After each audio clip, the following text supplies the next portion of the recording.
10 things you never knew about basilisks. Let's see. Yeah, I already knew that. I know that too. Well, obviously I know that. Well, this one's not even true. This is nonsense. Next article. Royal Bard Ricardus Ricardan tells us whether he's written a new song. Interesting. I do like his melodies, and his lyrics are very clever indeed. Let's have a read. No, he hasn't written a new song. What is the point of this article, even? What else is there? Court Jester eviscerates visiting Baron. Oh, I do like a good evisceration. Court Jester Jiminy Carriage eviscerated Baron Grumpnuts with a well-timed one-liner about his mother. The Baron was mildly irritated by the put-down. What? There's no evisceration here, not even a light stabbing. I've a good mind to write to the publisher of this execrable pamphlet. I wonder if their address is on there. What's this? Oh, the 13th day of May. Why, that's my birthday. How old am I, anyway? It's the year of the pugnacious Piddlewick. I was born in the year of the howling hippogriff, which makes me, oh, goodness me, 200 years old today. Why, I must celebrate. Let's see if any of my excellent friends can join me for a fabulous banquet. I must warm up my palantir. Lord Sagefond. I haven't seen him in some time. It would be splendid to see him again. I remember our days in the academy, learning all the best ways to flay an unsuspecting adventurer. Let's see. Hello, who is this? Greetings, Lord Sageford. It is I, Malak the Maleficent, breaker of the Ringlemork, summoner of the Grim Streaker, and collector of... Look, I'm not interested in whatever you're selling. Begone! What? He must have misheard me. I'll call back. He's blocked me. The nerve of it. I never did like that man. His flaying technique left an awful lot to be desired, always leaving those stringy bits and connective tissue all over the place. No pride in his work. Never mind. I have plenty of other people to call on. Now, how about Flosto Stromp the Pernickety? Good old Flosto. I remember the time we sacked the town of Thornbury together. Those were the days. Hello, yes? Why, Malak the Malnourished, is that you? Maleficent, yes. How are you, Flosto? Can't complain, old chap. We really must catch up sometime. Well, as it happens, that's what I'm calling about. It's my birthday, you see. I wondered if you could join me for a grand banquet. Oh, I'm terribly sorry, old chap. I won't be able to make it. I have to, take the dragon to the vet. I haven't told you when it is yet. Haven't you? Oh, Nosgar, stop eating that nurse. I'm terribly sorry, Malcolm. I have to go. Malcolm, I'm people are so rude. Who's next on my list? Ooh, Shamdar Overoth. Now he would be an excellent guest. I taught him everything he knows. That summer in the Canalith Rift was magical. I taught him how to control whole armies of lower beasts with his mind. Let's see now. Hello, this is Shamdar Overoth. Ah, Shamdar, Unfortunately, I can't come to the Palantir at the moment, but if you leave a message, I will get back to you. All right. This is Malak... Wait for the chime, and then speak. Hello? Well, this is ridiculous. What sort of cretin asks you to leave a message after the chime and then forgets the chime? Shamdar was always a half-witted imbecile. Thanks for your message. I'll get back to you as soon as possible. What? There was no chime. But I didn't like banquets anyway. All those people coming to my house and eating my food and making a mess. They can all rot. I am hungry, though. I think I shall arrange for a meal to be delivered to me. Let's see. Good evening. This is Carbash's Quick Cuisine, where we take all the goodness out of good food and deliver it to you with unrivaled complacency. How may I help you? Ah, yes. I would like a vermin club dinner roll, well done with all the trimmings, a side of slugroot wedges, and a hodgepodge slurry. Send it immediately. Righto, one vermin, well done with slugroot and slurry. That'll be with you in half an hour. Thank... Ugh.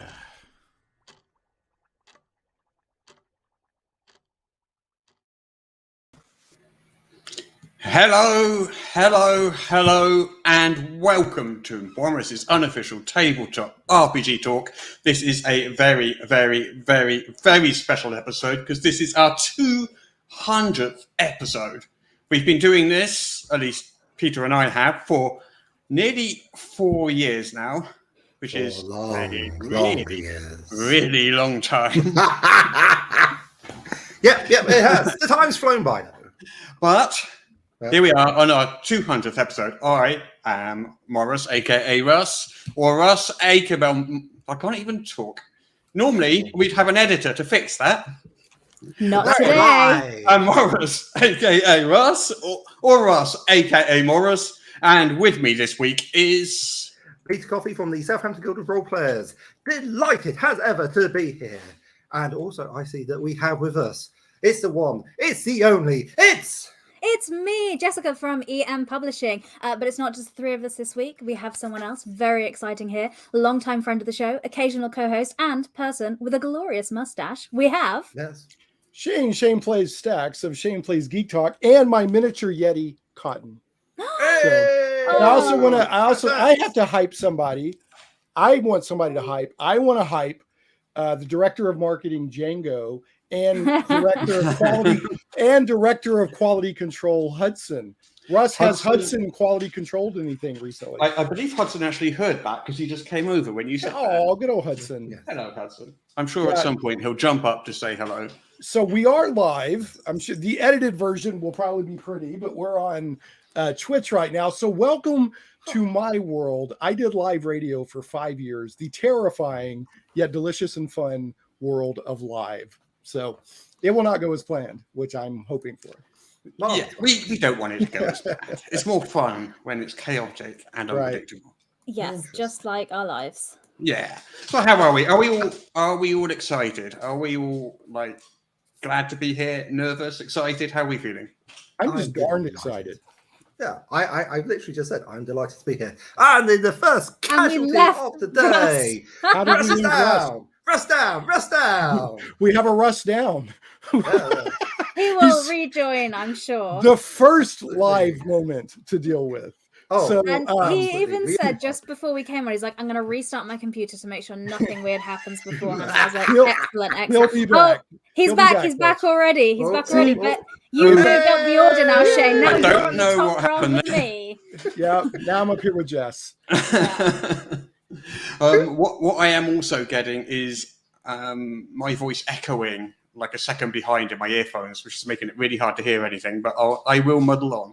Do you happen to have the Twitch also open a different browser with that audio on? Because you should mute that browser. No, that'll be what you're hearing. Okay, so that's not the issue. Okay, well, it's like I said, live. There's always stuff that happens in live. So. Yeah.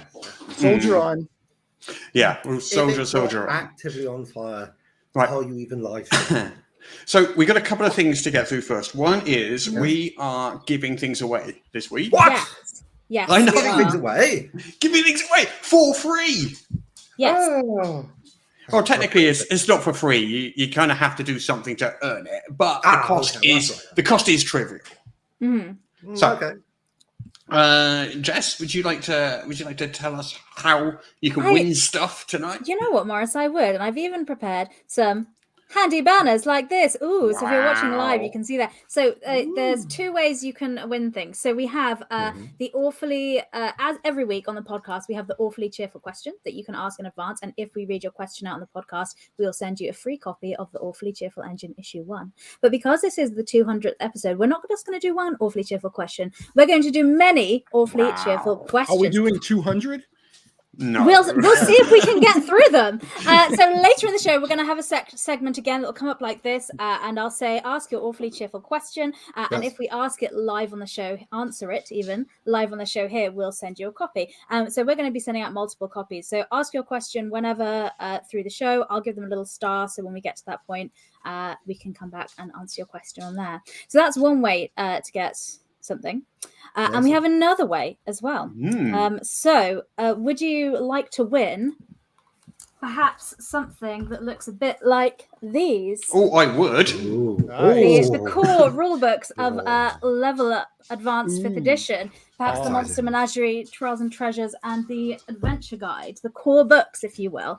And if you're in the solid 4.5 kilos of pure awesome. Yes, wow. I'm now sweating a little bit after lifting. Did you weigh them on the official? Hold on, this gives me. I think we have weighed them. Yeah, I'm pretty sure we have. I have never successfully pronounced the name of this podcast on either when I'm on the show or when Russ and Peter or anybody else comes on my show. So I have a cheat code. I have a cheat card here. So this is my chance to use it. Here we go. Did you weigh them on the Morris's Unofficial Tabletop RPG Talk? Wow. Scale. 10 points to you. Book scale. Well Did done. you weigh them Well on the done. official scale? I'm proud of you. Yes. Almost as proud of you as I am for that magnificent humour start of yours. Excellent. It's true. We didn't weigh them on the show, but we weighed them in advance behind the scenes when we were setting up for shipping, which was less exciting. But nevertheless, it did take place. But if you would like to win those very heavy books we've just discussed, you're probably going, yes, Jess, very interesting. But how? I would like them, please. Well, how you win is we would like you to go on the social medias. Yes. So it can be any social media platform that we have listed above, which has EM Publishing RPG on it, which is Facebook, Instagram, Twitter, Twitch, and which is not on Twitch, ignore me, and TikTok, I meant. So if you would do a post talking about the show, saying you're watching it and having obviously a wonderful time, tag us at EM Publishing RPG and use the hashtag LevelUp5e hashtag. And at the end of the show, I will go through and randomly pick one of you that has done a post on that. So that's how you win those there. Okay. Does that make sense to everybody? It makes sense to me. Okay. And if it makes sense to me, it probably does make sense to everybody because I'm not the quickest on the upgrade. Well, someone asked about the awfully cheerful question. How do they win that? You win the awfully cheerful question by putting it in the chat here on the platform you're watching. So if you're on Twitch, Facebook, or YouTube, you can put your question in there. Yes, and you put it in there. So you don't need to email us. We're not going to check our emails during the stream. But throughout the stream, we will be going through and checking and popping them up on the screen like that. And as someone corrected me, it's called the socials media, not the social medias. So, but I am not a young person. So this is something I did not know. Yes. But yes, that is how you win the Level Up books. The Level Up books, you win them by doing a post on a social media platform, tagging us at EM Publishing RPG and using the hashtag LevelUp5e. And I'll probably be using the Level Up 5e hashtag to find you. So if you don't do that, it won't be easy for me to find your post saying, wow, what a great live stream this is. It's a great live stream. Something as natural as that, if you could, that would be great as well. It is the best live stream I've been on all day. And that is you know what? I can second that. Yes. Yeah. Wow. I would say that, but we do live stream this week in Tabletop RPG now, so I can't really say that. So... Right. Anyway, let's move on with the show. Let us do some RPG news, shall we? Well, I have one stupendously relevant question to ask Jess before we move on. Okay. Stupendously relevant. Yeah. Relevant. Yes. Is it this week in Tabletop? Is that the name of the other live stream? This week in Tabletop RPG. So TTRPG. Oh, okay. So it almost it's not quite Twit. Okay. Well, there used to be you're hoping that. It's a good point. And it's very similar to me, but I'm almost but not quite a twit myself. So that's why we named it that way. There was one of the first really successful podcasts way back in the day was Leo Laporte and some other folks from Tech TV, and it was This Week in Tech. They were purposefully twit. So Yes, and that is somebody knows about that. Yeah. So anyway, it's still running. It's still running. Yes. Is it now? Okay. Oh, and this person thinks I'm young. I'm popping that on the live screen. Thank you. Oh. Use your skincare. Use your skincare. Yes. Okay. You can be in your 20s, we can be in our 30s, and everyone's happy, right? Right. Sure. Yeah. Why not? Absolutely, Peter. News. This is a news show. Role-playing game news. Or role-playing game news. And we're going to start with some D&D news. Okay, yes. No. There can't be no. On D&D Beyond, in about a week, I think, on the 17th, which I think is next week, you will no longer be able to buy Volo's Guide to Monsters or Mordecai's Tome of Foes. They're going to be retired permanently as books. Yes. Now, there's no kind of word on whether that's going to apply to the hardcovers in shops, whether, shops are going to sell out of those and that's going to be the last we'll see of those. What about if they're in your house? If they're in your house, the Wizards of the Coast Stormtroopers will be around to confiscate them at some point. Oh, fair enough then. As long as they actually send some Stormtroopers.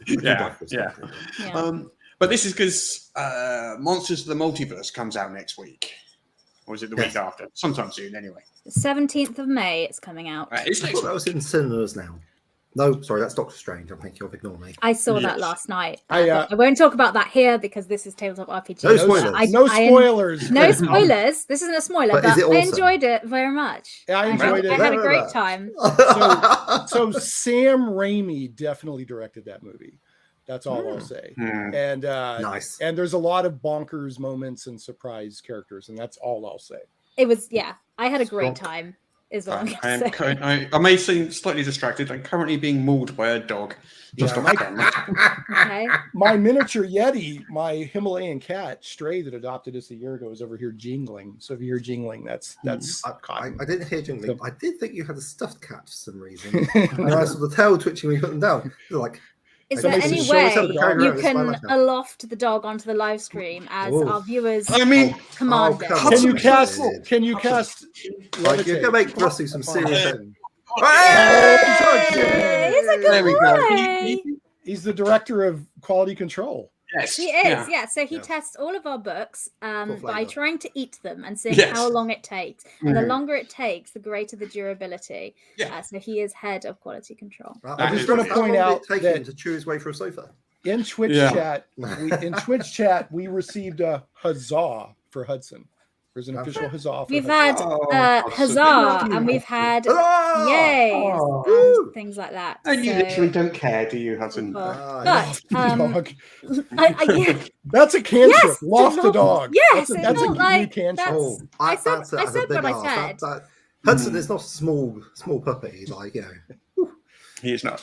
Anyway, we kind of went slightly off topic. Yeah, so D&D Beyond. Yeah, this is why we have an editor on the actual show. People have no idea. All of that gets cut out. And guess where that ends up? Plug 4, the extra content over on our Patreon. That's where all that would be. Yep. So people have no idea the yeoman's work that Daryl Mott puts in as your editor. Because I do a lot of podcast editing for my show. And Daryl does 10 times more. I mean, he's an amazing editor. But getting back to D&D Beyond, I have a slight bit of breaking news that I encountered. I've been trying to use their character builder for a day or two, and it keeps saying broken. So the quick character builder is working, and there's another character builder that's working, but the standard character builder, it shows a picture of a beholder and says like API broken or something like. So perhaps that has something to do with, because I got an email saying that there was going to be some downtime in about a week to move things over. Right, I guess to move the servers and stuff for the acquisition. The 17th officially I transfers. believe so. Yeah, I believe so. It's next week, isn't it? Yeah. So I don't know if anybody else is running into that, but I tried it from multiple browsers, and I can't, because I normally DM. I'm a year-round DM, but we're taking a break in between campaigns. We just finished Tomb of Annihilation, and one of my players is going to do like a 4 or 5 week adventure. So I'm like, I'll play. And I haven't been able to make my character yet because I'm spoiled and won't do it on paper. Yeah, I mean, you could just do it the old-fashioned way. No, I'm the same, Shane. I think it's so much easier on D&D Beyond because it just clicks me through, and it's like you have these choices to make. Click a drop down. You can't mess this up. And I'm like, excellent. Yeah, right. So. I've just tried it now, and it does appear to be working. Oh, well, let me check. More breaking news. But going back. Sorry. Going back. No, going back. I was saying, going back to talking about the 2 books that have been taken off. They are if you have them on D&D Beyond, they will stay there. So a wizard won't come to your house or your D&D Beyond account and take them. They won't. But it's just because it's being replaced by the Monsters of the Multiverse, which it's got the same content they say, but it's been more streamlined and updated. Yeah, I think I've seen it online because I'm not super familiar with those books, and I haven't seen Monsters of the Multiverse either. But from what I'm hearing, there is some talk online about how a lot of the lore is not transferring over, so that's kind of getting lost, maybe, unless you actually have a hard copy of the book. I don't know. I think you can still get them now, so if you really wanted to make sure it wasn't lost to time, you could grab a copy. But I don't imagine they'll do another print run of it if they've got this new version, which has the same similar content. I guess we'll find out. I guess we'll find out. This is the unfortunate intersection. Moving on. Okay, I'll move on. Move on, Shane. Stop talking about D&D. I wish I had some coconuts to for my horse. Speaker of the house, Peter Coffee. It is my way. My mustache has been overruled, and it's not happy. No, I mean, it makes sense that Peter will bring order to this live stream because on the podcast, Peter also brings order there as well. So that makes sense. I mean, honestly, it's such a low bar to crawl. They do, and it's spelling like and knowing how to spell things as well. You're very good at that, Peter, because I don't. Okay, thank you. Because it's well known I can't read. All right, so. Anyway, we have more news. Okay, yes. More news. We have. If you imagine like Lord of the Rings, but Sauron wins, and then you basically have a world. That world. After Sauron has won that big war. That sounds much like the midnight setting from That sounds exactly like the midnight setting. So you could say, is that right? I like it, right? Okay. Sorry. You could say that. That is a thing that you could say. We'll have to give you a big white hand. Yes, give Shane a big white hand for that one. This sounds familiar. Has this been around for a while? This sounds familiar. So it's been around since like 2002 or 2003 or something. So I remember when it came out as a D&D third edition setting by Fantasy Flight Games. And I think there's been iterations since. I know there was actually a movie. Like who was that? 10 years ago? I can't remember when. Was there? There was a movie. It's a straight to DVD movie, I think. But okay. And there's been a couple of editions of the setting. So this is by Edge Studios, which has taken over all of the role-playing stuff that Fantasy Flight Games used to do, including the Star Wars stuff. So Edge Studios is bringing out a new version of it. It's like a big hardcover, nearly 400-page book, and it's for 5th edition. Unsurprisingly, I guess, but it's a 5th edition powered Lord of the Rings, if Sauron won, kind of campaign. It's a very interesting premise. I mean, obviously it's dark, but it's almost like the fantasy version of cyberpunk in a way. And what I mean by that is true cyberpunk is like the corporations have already won. I mean, it's a dark, and you're just trying to do your best in a grim situation. So I think that actually sounds really interesting. I think I think it'd be fun to play in that.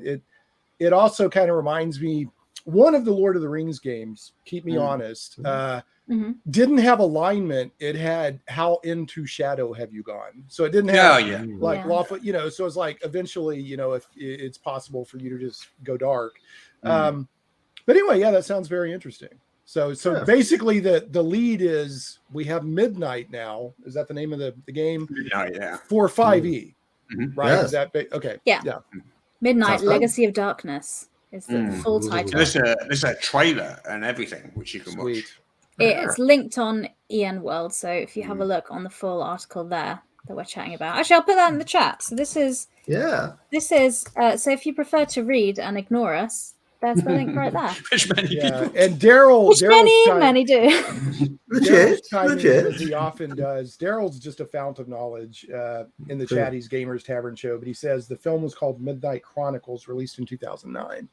There was another, was it Mutant Chronicles? It was also an RPG that was released like as a direct to it had Ron Perlman in it, I think, and Sean Pertwee, but it was also inspired by an RPG. Wow. I think it was direct to video. Pretty good, actually. I mean, say one thing for Ron Perlman, he's never voluntarily turned down a role where it's like, Ron, we're going to require you to wear 20 pounds of makeup, and he's like, yes. He's never met an obscure yet very cool role that he's hasn't liked. Yeah. Hey, Jess, would you like to talk about the Star Wars RPG? Boy, would I. I could tell you would. I could see from that expression on your face. That was the I want to talk about Star Wars expression. It was. You know me so well. Edge Studios are doing reprints of the Star Wars license. So previously, Fantasy Flight Games did the Star Wars RPGs, and they are kind of reprinting them. And they've said they're not editing or changing them, so they're still going to be compatible. So if you have other Fantasy Flight Games titles in this setting or this collection, you can buy these other ones and it's completely compatible. So therefore the Edge of Empire core rulebooks, the Force and Destiny core rulebook, and then 14 other titles that I spent a good 10 minutes trying to say all the names of when I was recording This Week in Tabletop RPG. Would you like to see me attempt to do that one more time? Okay. Also known as Twit RPG. Nothing. Can we call it Twit RPG? Yeah. Okay. It's Twit TRPG as well. Okay, let's do it. Hold on, I just have a clarifying and honest to goodness news related clarifying question. Yes. I want to make sure I'm hearing this right. So, Fantasy Flight Games still has the Star Wars license, right? Or am I somehow no, that went over to Edge Studios. Edge Studios is kind of like a sister company. How am I out? How am I out on that? I can't believe. Do you know why you're behind on that, Shane? Because you're not keeping up with This Week in Tabletop RPG that streams every Friday at EM Publishing RPG on a multitude. I'll take one for the team. Don't be a dullard. Listen to Twit RPG.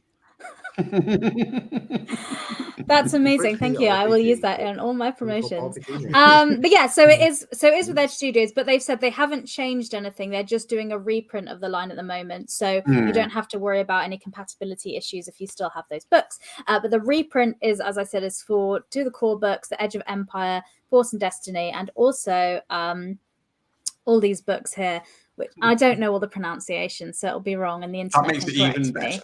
I know. So Lords of Nalhutta, No Disintegrations, Special Modifications, Force and Destiny, Chronicles of Gatekeepers, Nexus of Power, Ghosts of Dathomir, Savage Spirits, Knights of Fate, Dawn of Rebellion, Rise of the Separatists, Collapse of the Republic, Starships, and Speeders. I think that deserves a round of applause. That will lead to the collapse of Jess after having to read all that in one breath.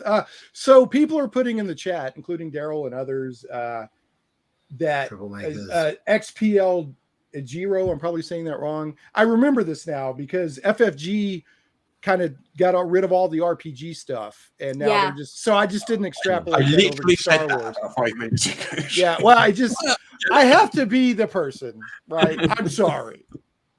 I just didn't extrapolate it in my brain. Yeah. So as I said, both of those companies are owned by Asmodee, so really nothing will be different. But the logos on your books might be different. In fairness, it's trade dress. Yeah, they're sister companies. So. Yeah. So, but are they sisters that get along, or are they sisters that are jealous of each other? That's what.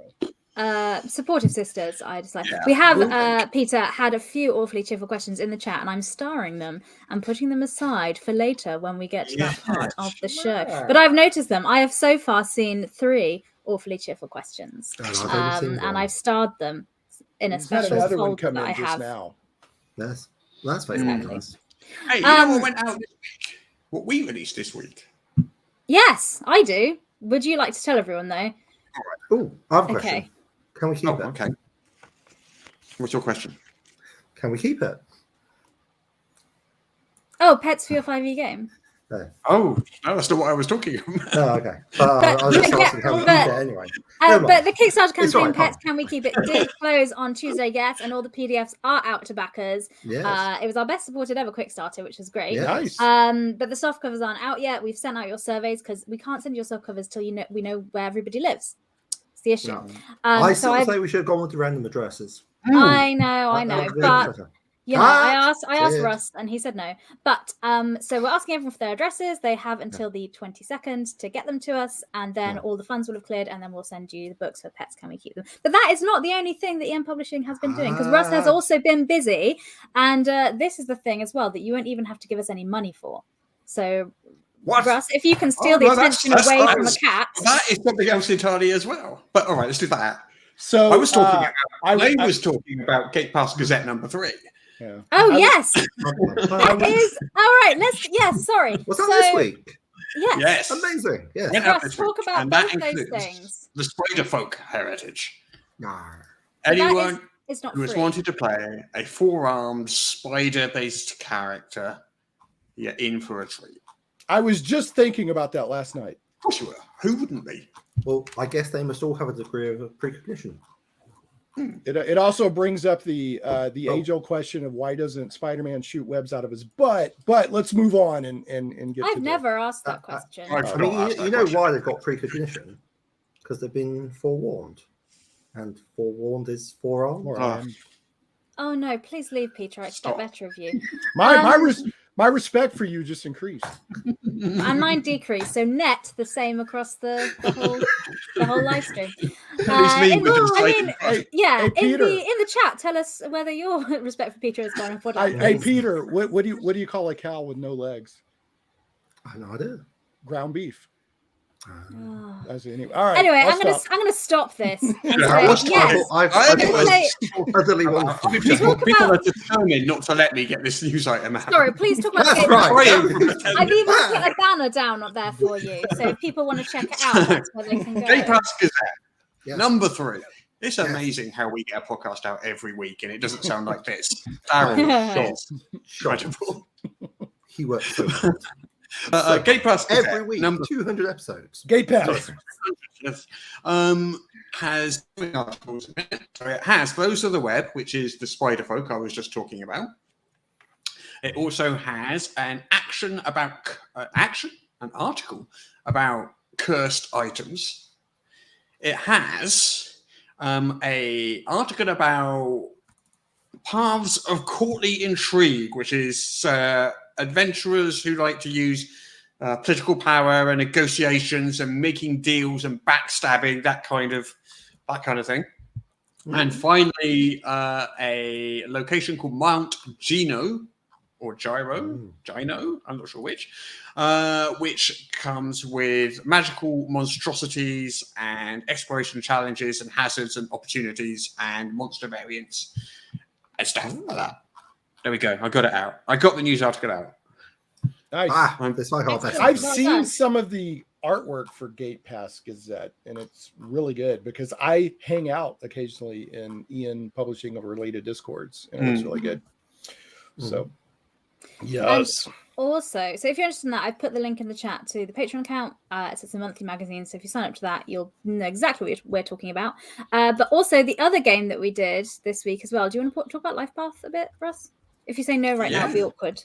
Do you want to talk about that? No. Okay. So, Lifepath RPG is a free tabletop RPG that I made this week. Well, I sort of started it a couple of weeks ago, but this week it got like a website and a character builder, and a website and a character builder is what it got.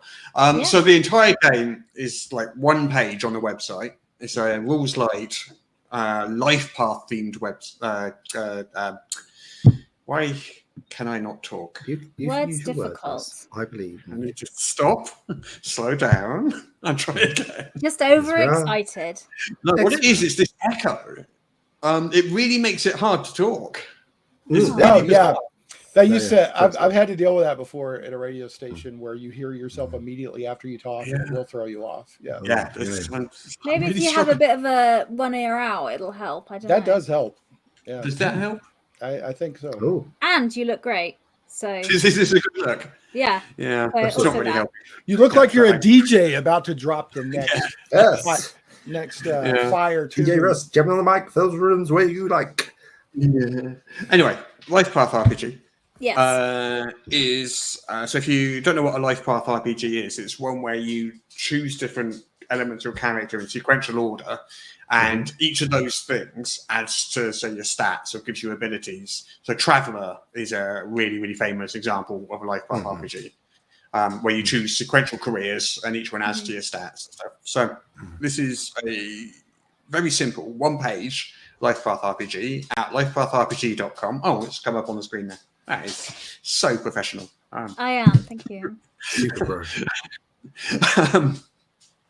Yeah, I'll just go to lifepathrpg.com and have a look at it. It's much easier. It's great, and it's a free role-playing game. Why would anyone dislike that? And there's a character builder on there, which I made all by myself. And if you don't, yeah, go ahead. I was going to say, if you don't like it, we'll give you a full refund. So Yes. So Hey. I have to ask the obligatory question about multiple career character creation. Since you brought up Traveller, can you become either maimed or killed during character creation? Okay, You cannot. Well, Sadly, not you really cannot. try now, are you? Yeah. The other thing about this is there's two versions of it. So it's got a page for each version. There's a fantasy version and there's a sci-fi version. But since they're the exact same game, you can pretty much use them together. So and how many games you did? Simply 6. Now you've done Lifepath RPG. You did Awfully Cheerful Engine. I mean, you just What's always new? I did. level. Yeah. Well, I'm talking about like every now and then Russ will just be like, "Yeah, I got bored for like an hour yesterday. Here's a new RPG that's completely that's what happened with Lifepath. Russ was just on the Discord, was like, I just made a game, and I was like, cool, okay. Like basically, you can track Russ's creativity by the amount of time Jess has been working with the company. Russ's creativity peaks, Jess leaves, Jess is back. There you go. It's almost like when you have a business manager to hire the boring business stuff, you have more time to do creative things in the business. It's almost like that was the plan. Wild, so wild. What a lucky coincidence that turned out to be for you. Indeed, it is. I wouldn't credit myself with that much forethought, but no, I wouldn't either. Should we go back to talking about?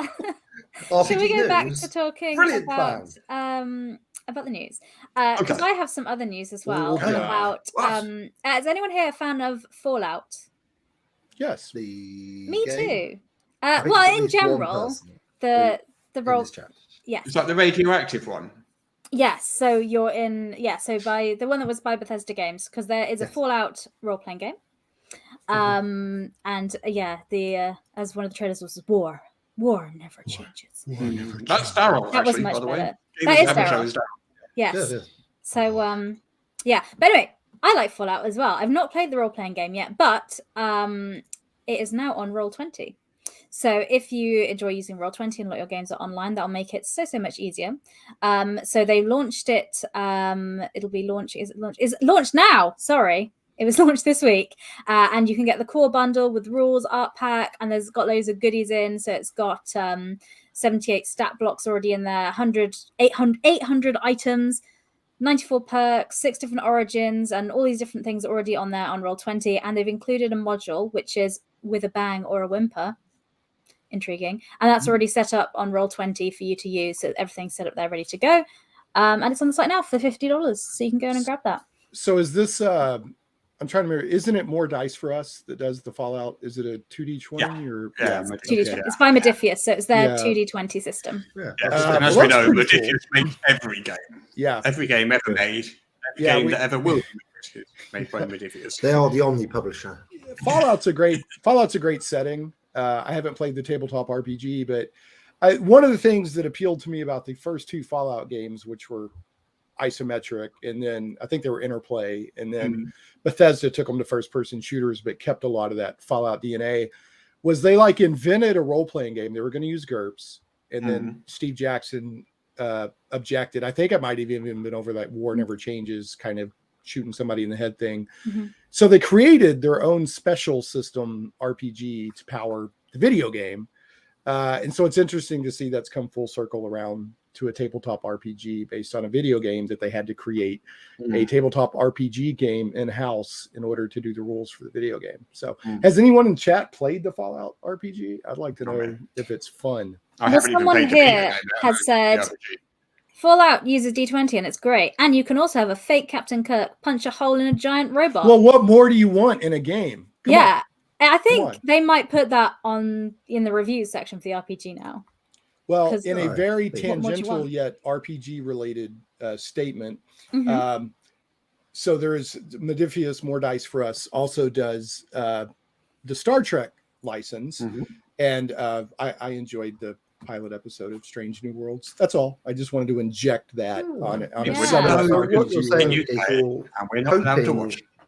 So let's be Strange New Worlds over us. Thank you very much. Yeah. Strange New Worlds Fallout crossover using the same system. That would be great. Yeah. I'm listening. Yeah. That Captain Kirk gets a dog named Dog Meat, and they have to fight mutants in an apocalyptic wasteland. That would be great. Yeah. Oh yes, well, yes. You I can think make that the original happen. series. Yeah. Okay. So Peter, don't you have a bit of news to share? Do I have news to share? Well, I mean, I have had a little thing that I've been working on. More these Kickstarter things. A Kickstarter? I know. Who would have thought that someone who worked on this show would have any interest in doing a Kickstarter? And yet here we are. Perish that thought. I know. I didn't know you liked role-playing games. Yeah, what? I know. The clues are there, but they are suspect. I always thought you were a hostile guest or a hostile co-host. So you like? Absolutely. I'm here representing. Peter is both. By the way, if we get a chance to get to it, Daryl posted clarifying comments on Steve Jackson games and GURPS and Fallout. But anyway, please proceed. Marvelous. Okay. Thank you, Daryl. Yeah. So, yes, it's there in the chat. Yeah, it's in the chat. Talks about why Steve Jackson games and it didn't. Anyway, Peter, you were talking. Move on. Kickstarter. In my ongoing quest to turn D&D into Lego so that people can play with it and have lots of fun, I and a couple of the Level Up designers have written a book about Legos. It's not about Lagos because that's a nice place in Nigeria, but more about how to craft your own personalized feats, which is kind of fun. So basically, if you can count to 8, you can make your own personalized feat. And what it consists of is it has about 30 regular feats and another 13, 14 more esoteric, like the transformational or synergy feats. Transformational is what we're calling the things like if you get bitten by a vampire, you turn into a vampire eventually. But we've gone with like things like the aberrant, and if you get stung by a Kalkoi, a mind wasp, what happens there? So what happens if you just get stung by a wasp, like a regular wasp? Have you got a feat for that? I haven't written a feat chain for that, but if you were to buy my book, then you would be able to write your own feat chain for it because you would understand the way in which you would. It's something I always felt was missing from D&D. Well, Ras, now, I mean, obviously you did do your own actual book full of it, but maybe for reasons of space, you didn't feel that the wasp stung feat would be as universally applicable. And I am shocked and saddened that you felt that way. But don't worry, you can break free of the constraints. Do it now. The constraints of taste and decency, and make your own wasp stung feat. And yeah, that's what Basic Cross it is. There is a lot of tables of a lot of costed feats or traits that you can use to put together to make a feat. And like it's just there to make homebrewing and hacking your game easier. So you can make. So that's on Kickstarter now. It is on Kickstarter now. Yeah, I mean, and it's pretty... a month. Is that right? It finishes on the 9th of June. We've had a couple of days out already. Plug face. Sorry, somebody put that in. All right, moving on with the news. Who would like to talk about a charity bundle? Thanks, Lee. For American Reproductive Justice? Yes, that's amazing. Would you get on that? Go on then. Do you want to talk about it, Peter? Talk away. Well, engage talk mode. Because you did send it to me earlier this week, and you were like, we should talk about this on the show. And I was like, we shall, Peter, and I'll send it to Daryl as well. Absolutely.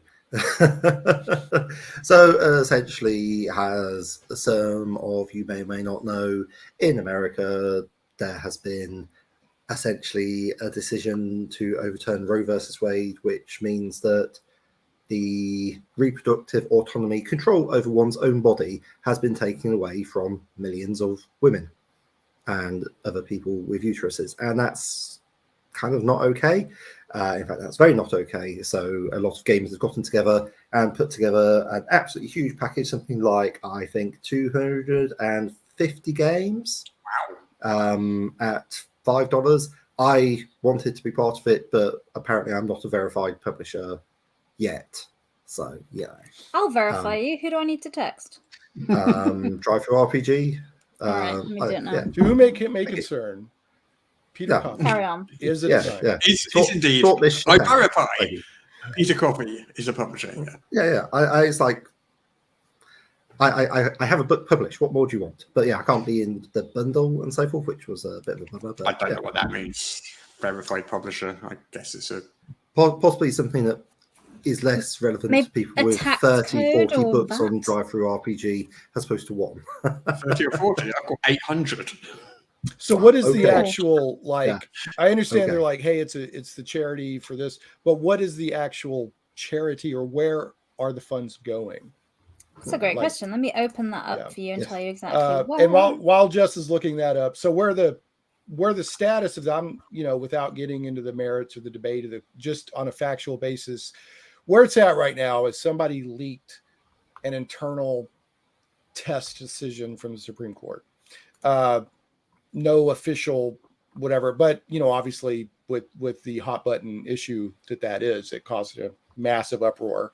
But I guess the way the Supreme Court works, and huge grain of salt, just get a big huge grain of salt and hold it. I guess maybe they do test decisions or test discussions internally before they release an official decision. And somebody leaked this one, so there's two, which is also a pretty big news item. They're like, somebody leaked out of the Supreme Court. So, but anyway, I just wanted to point that out. So back to Jess, did you find anything? Yeah. So the bundle when we're talking about is RPGs for Reproductive Justice. All the proceeds are being donated to the National Network for Abortion Funds. So that's a NNAF. So you can check out their website and details to have a look and see if that's something you would like to support via this bundle. Yeah. It's actually another really good place you can check for bundles and charity bundles and freebies and great deals and stuff, which is a brand new column which Daryl started on the end like 2 weeks ago, 3 weeks ago, quite recently anyway. I should probably know, but it was about 3 weeks ago. And each week on a Sunday, Daryl lists all the sort of notable bundles, charity bundles, freebies, from all over the place, not just Drive-Thru RPG, so all over the place. And if you want a good deal and you want to support a charity at the same time, that is like a great place to do that. So I hope that this column is named Daryl's Barrel of Bundles. Oh my No, it god, should it's not, but it should be. It is just called RPG Bundles, Freebies, and Sales. Daryl's News, Barrel of Bundles. But Daryl, let's change that. He Daryl's doesn't just- know. Nope, it will never be Immediately called no. that. Immediately no.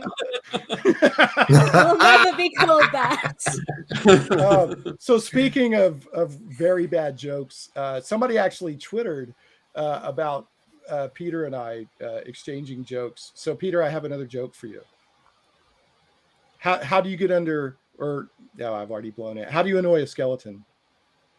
I don't know. You can't. gets under Nothing, its skin. You can't. Nothing gets under its Nothing skin. gets I already under its skin. blew that one. So Shane, next thing you'll be telling me the one about the magic tractor, which is going down a country road. They yeah, turned into a field. turn into a field. What is a zombie's favorite bread? Is it all I grain? don't. Someone let me know when it's over. It's whole brain. Whole brain. Whole grain. Whole brain. Okay, thank you, Shane, for sharing. I don't want to be on this podcast anymore. You're welcome. Before Russ completely loses the will to live, and we lose all of our listeners and watchers. Perhaps we should, and it's just a crazy idea here. Stop me if I'm talking out of line here. Maybe we should get on with the RPG news. Well, I don't know. Why do zombies not like to eat comedians? Because they taste funny. Okay, sorry. I'm zipping it. There's a D&D documentary. There you go. That's on the news. Would you like to talk about that? Would I? Not really, but I will. So Okay. I mean, I can if you prefer not to. that's fine. I've got it in front of me now. So Okay. there's a film studio called XTR, which is a catchy name if ever I heard one. They have announced, I can't talk with EN Publishing. Yeah. I mean, Morrus' looking at official the name of Tabletop this RPG podcast, talk. just Yeah. what a wild name. It's Yeah, I know, right? But you know what it Anyway. does. You know what Yeah. it is. Let you, who in your glass house, put the stones down and tell us more about this documentary. So XTR. Yes. What was the name of that? Like, you know, like Scale X trick. There was another one, which was like racing cars on a track, and they were held on by electromagnetism rather than little grooves. not Skeletrix. Not Scale X. That was the well-known brand, but there was another one. TCR? I can't help but feel this is a tangent. Maybe. I live for Right, tangents. Jingo, I think she's I on to live for something. tangents. I live for tangents. You were like, right, let's get back to the news. Let's talk about XTR film, and then immediately wandered off the path. We're talking about Yes. typewriter brands? That's Did we get what off we of the typewriter have brands? an editor for. Somebody just Oh, hashtagged no. relevant with a question mark. Yeah. Relevant? Yeah, Russ. Like, what has this got to do with the Dungeons and Dragons documentary you were just discussing? Because TCR sounds a little bit like XTR. That's what it's going to do with it. Okay. Because because apparently Russ and It also Harold, sounds like his TSR. cousin, his brother had it as a kid. Which is an RPG publishing company from days of yore. Yes, it is. Which gets us back onto RPGs. Anyway, Anyway, XTR is making a documentary about D&D, Mm-hmm. Dungeons and Dragons. It's called Role Players, Yes. and they say is going to be the definitive documentary on D&D. It's going to have never seen before footage. It's going to have interviews with celebrity fans. It's going to be directed by Morgan John Fox. That's all I know. That's it. That's everything I know. They don't have a release date yet, but Is the name of the documentary the essential relationship between bad jokes and RPG gamers? Yes, Shane, it is. See, it was about time. That is what it is. Jess, do we have any non-D&D news? for RPG news, we do have slightly related. So Asmodee have announced a new studio, which is called Access Plus. And so their goal is to adapt their popular games for increased accessibility. So they started with kind of their board game range, which is Dobble, Cortex, and Timeline. But the reason we're putting it in here is because Asmodee also own, as a parent company, lots of other games and titles. So maybe that will filter down into other games and tabletop RPGs. But the idea is they're trying to create versions of games so they can be used in therapy for players with cognitive disabilities. And they're doing lots of other different accessibility things like making cards larger and easier to read, different difficulty options, and a single player versions of games so it can promote some autonomy as well. So lots of things like that. And it's called Access Plus. So that they announced that week. And it's going to be going out globally in 2023. But you'll see it in, it looks like a lot of French-speaking countries in 2022. So it's in France, Belgium, and Canada. But I imagine that's like the French versions of the games. Right. Makes sense. Has anyone? Well, I'm not going to tangent us. I'll stop. I'm going to self-edit. I think Self-edit. I'm scrolling to see if there's any more. I think that is the news for this week. Unless anyone in the comment it was a would slow like to news jump week, in. to be fair. Slow news week. Well, we've I did had have a mixed question. weeks. Since it came up with Peter, and I forgot to ask it earlier. With your Kickstarter, Peter, on the feats, is it a point-buy system to build a feat? How does this work? It is a point-buy system. Okay, to buy cool. the Sounds pretty feats. neat. It will also work with the crafting heritages and cultures. And I was like, started looking at it. It was like, nah, because I was like, I really wanted a lot more content for my first book. But there you go. When we've got somebody has news in the chat. Tobias T. Cat, Die the RPG has kickstarted. Die, DIE is, if this is the same thing I'm thinking of, is Karen Gillan, who is a comic book writer and other stuff. There's actually a Die comic book.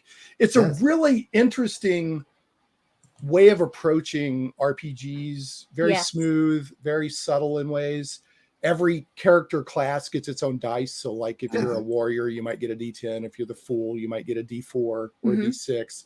And it has some really cool, like emotional knights that will, they'll steal your joy to get power to fight. So everything has a cost. It's very, very, I recommend the comic book series as well. Yeah. You know, Shane, from Brooke and Deckard. Oh, yeah, sorry, I was about to say, that sounds like such an interesting RPG. We really should have an hour-long podcast / live stream that discusses that exact on game. Twit RPG?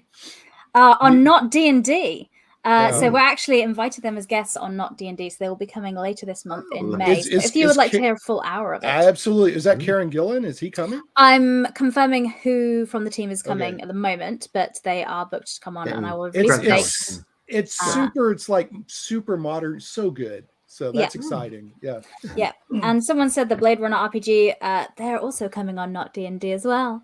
So if you go on to enliverpg.com, you can check out the dates on there. Those 2 dates haven't been confirmed yet because we're just confirming them up, but we'll put them on the site. Are you gonna, before they come on the show for the Blade Runner, are you gonna make them do the "I am not a robot"? No, I'm too scared. No, I'm too scared to. I don't want to. You're not going to give them the Voight comp test? And someone's asked about if it'll be a live stream. And yes, Not D&D is a live stream we do every Monday on the platform you're watching. And that is at 10 p.m. BST. So 2 hours later than this is every Monday. But you can also catch up on the podcast. I mean, I love D&D, but I think it's wonderful that you're having a Not D&D show because there are so many other amazing systems out there that need that exposure. So anyway, I think that's great that you guys are doing that. That you folks, not you guys. We mentioned Blade Runner a minute ago. Yes. Yeah. So Blade Runner is the latest tabletop RPG Kickstarter to hit the official $1 million club. Yeah. It's still running, so we don't know what it's going to end up on, but it has passed. Also, just recently, we had 2 more. We knew about 3 more. I think we mentioned 3 Mortals last week because that closed at just over $2 million from Matt Colville. That's a whole chip of change. Yeah. Matt Colville can sneeze into a tissue and Kickstarter for $1 million these days. So, Monty Cook Games' Old Gods of is it Appalachia? How do you actually say Appalachia, I think. Is that right, Shane? Actually, you've got to say you Appalachia. Appalachian. Yes. Yeah. So the Old Gods of Appalachia role-playing game for Monty Cook Games, that ended, I think it was this week, or it might have been last week. I think it was this week. On just over 2 million as well. Good for them. That's 2 that have entered the $1 million club just in the last week or 2. Well, 3 if you count Blade Runner. And I reckon... Peters will be the 4th. Peters will be the 4th. Yeah. I'm not feeling as optimistic as maybe I could be, I got to say. You got to believe, Peter. I'm biased because, I was blessed and fortunate to be part of the development team. Thank you again, Morrus. Ross, I say it pretty often. But I basically think Level Up was $1 million kick. It was so close. I mean, I really, depending on the exchange rate at the time, it could have been $1 million. It's close enough that the exchange rate fluctuates. With the pre-orders and everything that did on back afterwards, it is $1 million. Without extra pledges, it is $1 million. Yeah. See. It just doesn't say it on the Kickstarter page to look cool, so we don't get that bragging right.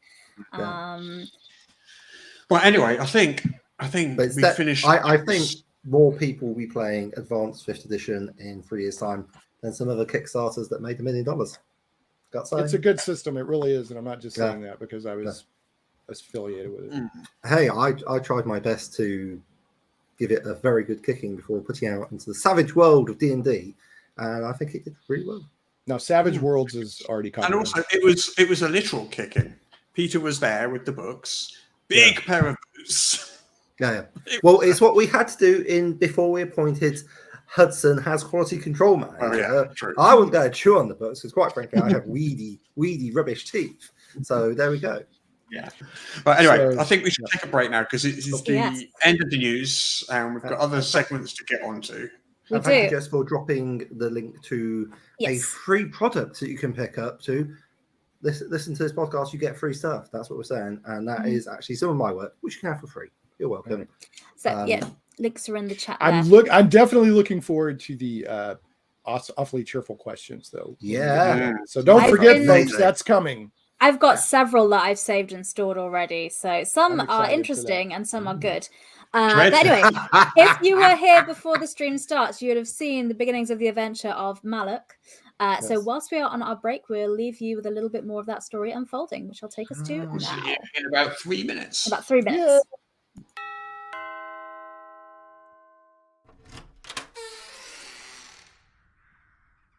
Delivery for Marshal the Misanthrope. Marshal the... It's Malak, the Maleficent. Oh, I'm sorry, sir. I must have got it wrong on account of being illiterate, sir. Fine. What time do you call this? I ordered over 2 hours ago. I'm sorry, I had a little trouble finding the place, what with the labyrinth and the booby traps and all. Me and the horse got stuck a couple of times, and that tricky little portal into a heinous hellscape by your front gate was a bit of a setback as well. Well, that may be, but the delay is unacceptable. Your supervisor said my food would be ready with me in half an hour. I don't know what to tell you, Chief. We don't normally have to leap over spike pits or fight off hordes of kobolds on the way up to a customer's driveway. You might want to think about moving a bit closer to town as well. That mountain pass is very treacherous. We almost fell into a ravine when those cliff ghast attacked us. Well, it's late, so I don't expect to have to pay for this. I'm terribly sorry, sir. You'll have to pay. It's in the fine print, see? Delivery times are estimates. Payment must be made at time of delivery. Non-payment will result in the levy of a third-level curse and possible food poisoning. Of course, I'm sure a third-level curse wouldn't present you with a problem at all, sir. But it's the principle, isn't it? Well, obviously a third-level curse is a trifling thing. But it can be very inconvenient. I remember being cursed by a travelling witch because I wouldn't let her sleep in my barn over there. I couldn't sit down for weeks because of the boils on my... Well, anyway, here. Thanks, Chief. We'll be off then. I don't suppose there's a way out that avoids the snake pits and poison darts. I wouldn't have thought so. Get off with you. Wait here, boy. What is this vile hors-d'oeuvre? This what? I asked for a Vermin Club dinner roll well done, with all the trimmings, a slide of slugroot wedges, and a hodgepodge slurry. Uh-huh. Well, this Vermin Club dinner roll is medium rare at best. Parts of it are still moving. There are barely any trimmings, and this slugroot looks like it went bad weeks ago. And I am not convinced there is any hodge in this hodgepodge slurry. Just as I thought. This is all podge and no hodge. What are you trying to pull here? Oh, I'm sorry, sir. I just deliver the food. Unacceptable. I demand to know how you are going to rectify this malfeasance. Malfeasance? I don't know what that is, sir. You're terrible at your job and you're also an imbecile. Return my money at once. But if I go back empty-handed, my boss will beat me. I don't care. Hand it over. But, sir... How would you like to spend the rest of your life as a toad? Oh, I don't think I would, sir. Well, tough luck. Oh. Happy birthday to me.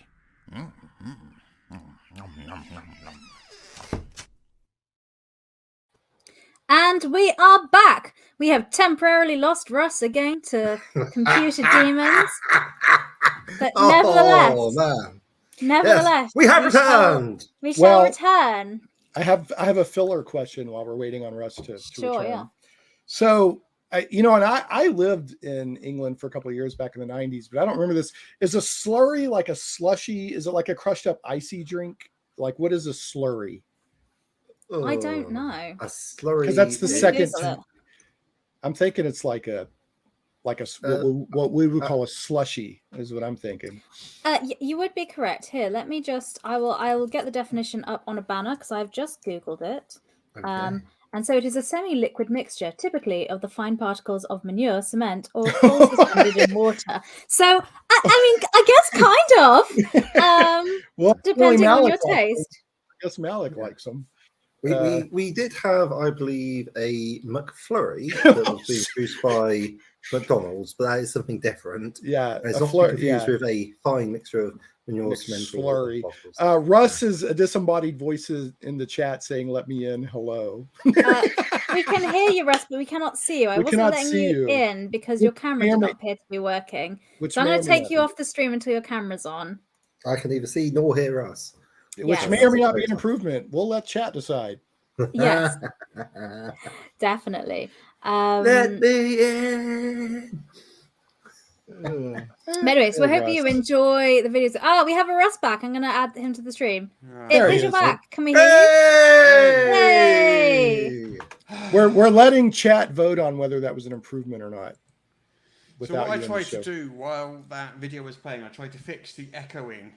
And Oh, no. Have you in done the it? process, I have somehow fixed the echoing, but I don't know what I did. Yay! I've no longer got an echo.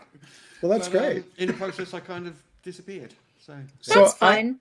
I have a breaking news update to a previous breaking news. Ooh. So when I go to D&D Beyond, and I Mhm. click on create a character, Mhm. and then I click on the standard. Now there's standard, quick build, and randomized. When I click on standard, I'm still getting an error. So What browser are you Peter said he using? well, I've tried it in not it's not have you in done that? Explorer anymore. It's called Edge. And I've tried it in Chrome. So maybe I just need to reboot. I don't know. Because Peter said he got in earlier. Did you turn it off and on again, mate? No, but I need to. Thanks. Yes, they did. No. right. Yeah. Do So you think it's time for us to play our favourite game in all the world? It Jess, could be, you but know what you must do. shall It's we Scrabble? play a song? Go on, Yes. play a song. It's time to play our favorite game. It's time to play the game. Our favorite game in all the world. Guess the Kickstarter from just the name. Wow, Yes. that was a lot louder than I intended. I like what? Huh? But it is time to play our favourite game in all the world, the game where I read out the name of a Kickstarter and you try and guess what it is from just the name. So it says 3 of you, we'll just do 1 each. Otherwise it will go on forever. And I just so everyone knows in advance, I'm going to balderdash it, which means I'm going to make up something I know is wrong, but that I think is interesting. It's a choice. That is a fun other way to play the game. Yep. So who would like to go first? I have a cat trying to break in. Well, not Shane, because Shane needs to Yeah, I'm taking care of feline aid in a better situation. cat. You actually Yeah. yes. Unfortunately. I'll go first. Yes, Okay. because I'm on Nice. the top of this stream. Okay. Absolutely. So, And Russ, but are you sure you wouldn't like to play? I am sure. So, Boo, Ooh, tomato, whoa, tomato, Russ not tomato. playing. Well, we're getting booze on that in the chat. Oh, Yeah, there's an oh. actual boo here. Oh, wow. I'm the only one that knows how to Yes, operate they're the saying spreadsheet. Shane should Shane, GM this GM one. this Well, one. we're Russ. not because I I did flip the Kickstarter, so I know tables. what they all are. I Anyway, did flip the tables on him. But one then time you'd on have my to show. remember, Russ, what they actually I've were. literally got them in If you- front of me, right? But if you shut that window, Come on. Anyway, Jess, are you ready? Oh, yes. So, what is the Eye of Everywhere? The Eye of Everywhere. Hmm. That sounds a bit Lord of the Ringsy to me, because a giant eye looking around. So, the Eye of Everywhere, I'm going to say, is not an official Lord of the Rings product, but it's of that genre, and it's using it's powered by the apocalypse, because I've decided it should be. And yeah, so it's about that. You're on an adventure in Middle Earth setting, but you're not part of the main crew, so you're people trying to kind of survive in this place. Sounds like a good RPG, doesn't it? I mean, I think that game exists. That's called The One Ring. Yeah, no, it's I'm not not. powered by the apocalypse. This is the no, I'm not- legally distinct Lord of the Rings. Okay, if you're talking about this game, I know That it's not game. this one, and this isn't powered by the apocalypse. Look at this stack of books I just have on my desk. It's Yeah. just there. Just chill. That's that. I mean that makes my heart warm to Oh, have books kitty. stacked around. Yeah, Yeah. this is Buster. He loves getting on my shoulder. He's a big Very baby. cute. So in response to Russ refusing to play, somebody said Russ is saying let them eat dice. Thank you, Maria Antoinette. So, what this is How would you like a D&D 5th edition portal connecting worlds, but the trick here is it's not like the ones you already know of that connect to the Forgotten Realms and Dragonlance and stuff. It connects sci-fi worlds with fantasy worlds. Oh, bit of Appendix N weirdness. So it's like sliders or Stargate kind of. It's like a world that exists on a disc. And on top of 4 turtles? There's no 4 turtles, but what you do get is buildings on either side of the disc. So people live on the top and the bottom of the disc. So it's nothing at all like I said then? It's nothing at all like you said, no. Okay, and there's in the chat on Twitch, Daryl's put in the link to that project if you want to check it out there as well. But I mean, really, if you're going to be wrong, you want to be spectacularly going down in flames also, wrong. So good for you. As well, as someone mentioned last week that we don't feature enough things that are not on Kickstarter. This is on GameFound. Yes, on GameFound. GameFound. Yes. Yeah. Take me to GameFound. But to be fair, I don't choose them by what platform they're on. I just choose them by whether or not they've got a cool name. It is a cool name. It is a cool name. It is a cool name. Yeah, so I'm running the spreadsheet there. It's at 0 points. And, well, wait for the algorithm to finish. It's a complex algorithm. It's whirring away. I feel like it's... Russ is trying to run Excel on an Apple. I know. It's never been a good idea. Yeah, if you want to try to use a Linux emulator to do it, I need to get one of those new quantum computers to do this. This would make. I've seen the incredibly detailed scientific method that Russ uses, and it's mind blowing. It is. Really. So Jess, you get 0 points apparently. Yeah, that's no fair. Points. Better than negative points. Better than negative. I mean, that is true. I realise now I just described the game Back Again from the Broken Land, who I interviewed somebody about on Monday on Not D&D, so that's just what I described. So clearly it's still in my mind. So stuck in your head, yeah. But, you know, so if you thought my concept was interesting, it wasn't a concept I made up. I just realised it's a game that exists, and you can check out that podcast on the stream here that was on Monday. Right, who'd like to go next? I'll go next. I don't care. I'm going to get my wizard staff of playing Guess the Kickstarter by just the name. I assume that was your. And I have my thinking cap on. Excellent. Okay, so armed with your stuff, and you're well equipped for this game now, Shane. I mean, you can't possibly. I'm still going to balderdash it. Okay then. So, what is? I don't know how to pronounce this.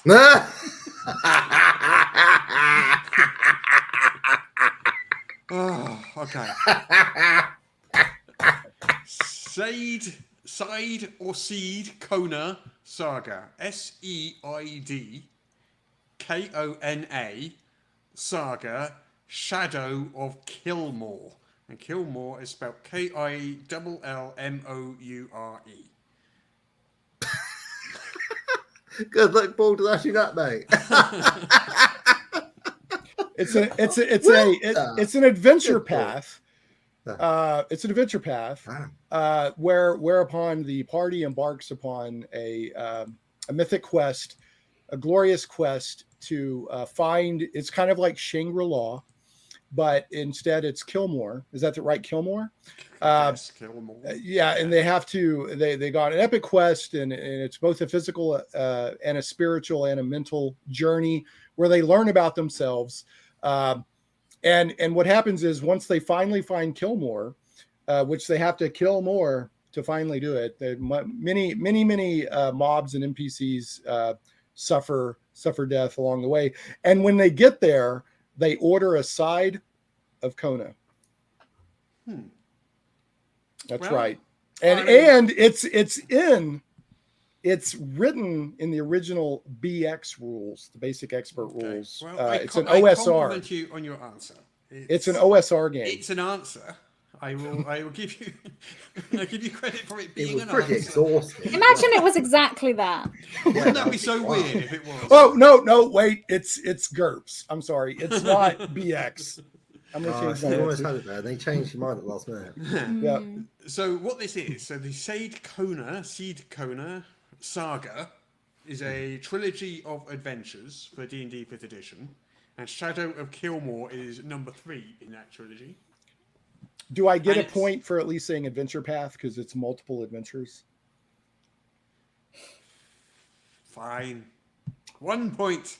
Oh, begrudging. Yes, I'm ahead. Now I can't win. Oh no! Yes. You look Celebrate really with me, disappointed. Buster. Celebrate. So a trilogy of modules. This is the last adventure in that trilogy of modules, and this is for solo D&D physician campaigns or co-op campaigns that can be run without a DM. So if you've just got like a couple of people, or game night has I love gone the awry idea. for some reason. I'm big supporter of solo and duet adventures because not everybody has, even with online and all that, when I was growing up, a lot of times it was just me and my buddy, not always, but sometimes. And I would play like 3 characters. So I think that's great. Yeah. So anyway, that's what that is. And Shane, you've got yourself 1 point. And that means, I do believe, it's Peter. Celebrate, Buster. Meow for your master. Where's Hudson? Oh, Hudson's gone to sleep. He does do that sometimes, believe it or not. Good for him. I know, it's amazing. Naps are one of life's great pleasures. Yeah. Oh, yes. Yeah. True that. Well, he's just bored because he's not being paid attention to. Give him your Lord Soft to chew on. We've done that before. So, Peter, are you ready? Hell yeah! Hit me. What you got? Okay then. So this one, again, it's not on Kickstarter. This is on itch. It's itch funding. It's on itch.io. Interesting. And it's called We Deal in Lead. Ooh. We deal in lead. We deal Well, in obviously, lead. this is a game all about scrap metal merchants who are probably, this is like 1940s Britain. And what they do is they raid various church roofs, strip all the lead things. No, I don't think it's that actually. I think it's much more likely to be, it feels like maybe sort of a Western style game where they're dealing in lead. So like maybe stories of merchants of death, gun runners. And what they do is they go around, it seems like quite a moral RPG where And a people go moral around one. and like they go around arranging Step to the it, shooting son. of things, the selling of bullets and other weapons. They deal in lead. What would you say would be like inspiration for such a thing? What other than westerns? Are you looking for something more specific? No? Legally Blonde, maybe? Yes. How could I have not seen the? Yeah, exactly. So It is essentially, in fact Legally Blonde, the official RPG. Oh my god, I would love that. I would back that. I love somebody in chat put Steptoe and Son, the RPG, which if I Yeah. understand right, in the States, our equivalent would be Sanford and Son, where it was a guy and his son owned a junkyard, basically, right? Are we talking like sitcoms from the 1960s or something? Well, just talking about, scrap merchants and stuff Right. like that. So Okay. So anyway, Peter, what this is, so Stephen King's Dark Tower series. oh yes. So Run to the Dark Tower Cave. post-apocalyptic Yeah. gunslingers battling the forces of chaos. So inspired by the Dark Tower and also Cairn, Into the Odd, and Knave, none of which I'm familiar with, but you may be. Okay, they're like various indie RPGs. Into the Odd being, I think, what was that Beyond the Wall? I'm thinking of. I think. I like the sound of this one. Yeah. The the Dark Tower setting with the gunslingers standing in for knights. I mean, like literally, like Roland's pistols were made from the sword of Excalibur. Right. It's got so much potential for great storytelling. So. Right. Well, that's what this is. So, Peter, the algorithm says you got 2 points there, which I think What? makes you the winner this week. You got 2 points? Congratulations! I was robbed, Buster. I was robbed. You brought your staff and your hat and everything. Dude, you made my look how sad my cat is. He is super sad. Schlurp. You It caused looked that. like your cat was having an intimate moment by themselves, actually. That you Turn the camera away. That's how he cheers himself up. No, just stop. Move on. okay. Oh, this Hey, live it's stream after 9 already. p.m. here in the UK. Go for it, Shane. It's still 3 o'clock here. Hey. And my kid's watching downstairs. Moving on. Right. Anyway, that's the end of that game. You know what we should do now? What should we do? We should do the sketch. Yes. We can do the sketch, and I have a banner for that. Exciting. Sketch time. It's not a very I will admit it's not a very intricate one, but it's correct. I brought miniatures so everybody can have a mini for the sketch. So Oh, what people nice, I probably didn't- don't realise is usually I write the sketches, not always. But usually I do. Shane's written some, Daryl's written some. Peter, have you written? I've written a couple, but not I did nothing one. like as many because Just my written, blades. I did one this but, one time. But usually people haven't read the sketch before they start performing it. I don't know whether they have this week or not. No. But generally speaking, they haven't. Oh, gross. Your faithfulness is always amuses and touches me. It usually takes some stops and starts. I don't know if we can get through this in one go, but let's give it a try. Okay, is this one currently in the group? Yes, so cleric, fighter, rogue, and wizard. Who would like to be what? I think Jess has called dibs on the cleric. I have. Y'all tell me what to play and I'll play it. I don't care. I shall stick to stereotype and play fighter. Okay. I'll be the rogue then, and you could be a wizard then, Shane. Okay, I will be. You're a wizard, You're a Shane. wizard. My middle name is You Wesley. brought your staff and your hat. You might as well be. My middle name's Wesley, so you're a wizard, Wesley. I will be a red wizard of Thay, evidently. That's my name. Okay. This is you as a fighter. Peter, that's You you. can see that's you. Big. I see. Yes. Yeah, Very nice. and I don't have for the others. I have an invisible stealthing halfling for the rogue. This is the closest thing to a mini I have. I think it holds my earphones, which is a lady in a black dress. Well, I think So that I don't know. works. That's the cleric. All right, that works. Her head Right. fell off, but Well, Such you could be such things that, happen. you could be that I'll tell you cleric what. if you want. I mean, I it's tell you up what. to you. Do we have a request for accents from the chat? No. Why would you do that? Because I embrace the chaos. I can't do accents. I can do some voices. I You will can do change goblin my voices. voice. I did an excellent goblin voice that terrified and shocked you all. And I actually can do a Welsh voice because I am You've Welsh. got a request for Welsh there, Peter. So there you go. Yeah. Can you do Welsh, Peter? Right. So anyway, cleric, Well, I Jess, can give fighter, it a go. Peter, rogue, me, wizard. Well, it's lovely Shane. that is. You right? talk like you're from down from the valleys. You do down there. A little bit. I may try more. Beastman. All right. So what accent am I going to slaughter? Can you do Beastman? Beastman. You're a wizard. Beastman. Why not? Why not? I'll do it southern. Here we go. Don't I limit would our appreciate creativity. the opportunity to replenish my spells. Southern wizard. Okay, there we go. So we've Are got we Welsh Beastman, Darkest Hampshire. Thanks, Hazza. And I will just do my we've got voice. Cookie Monster was the last one. I'm just going to do my usual voice. I'm gonna be southern. I'm just gonna be American southern. Okay. Okay. Let's do I'll it. be shall we- reprising my role. Let's sounding talking English about doing woman. it and more actually doing it. Okay, great. Okay, I'll start. are It's we me. ready? Yeah. Okay. Who am I again? Oh Yeah. my god. Rogue. You're the rogue. One rogue. Gotcha. Okay. Oh, this dungeon feels like it goes on forever. Fear not, young cleric. We must be at the Arch Necromancer's inner sanctum soon. First line. Russ is incapacitated. Is this an IT error or? No, he's laughing. It's 2d4 psychic This is a damage. live radio error. Okay. Thank you. Let's restart Peter again. giving Let's the try public again. what they I'll want. I'll try and keep my composure. I wasn't expecting that voice. Just kidding. I said I would do Cookie Monster. What more do you want? All right. Let's start again. Okay. You would do the whole thing again. Okay. Yeah. Let's start from. Oh, God. It's only Okay. one line. I know, but I've done it. All right.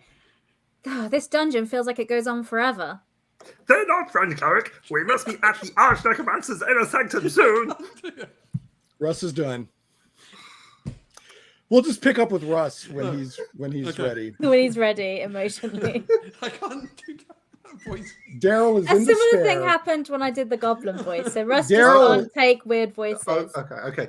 I'm sorry, I can't do the Cookie Monster voice because otherwise No, it's so No, you're doing the cookie. good. Oh, you're doing the Cookie Monster. No, voice. commit to it. Okay. Russ just needs to get over himself. Cookie. Daryl is in the deepest despair he's ever experienced. I know. All right. Okay. This is a normal week for him. He's just like, this is them trying to do a sketch. Come Yeah. on. Okay. Can we I turn? don't know if Daryl smokes, but I can. Can we imagine turn? that, like, he's Can we hitting turn them Russ off and on again? I'll do it. I can do it. I'll hold my right. composure. Okay. All Let's right. start again one last time, and I'll. Okay. All right. Okay. Serious face. Okay. Oh, this dungeon feels like it goes on forever, much like this sketch.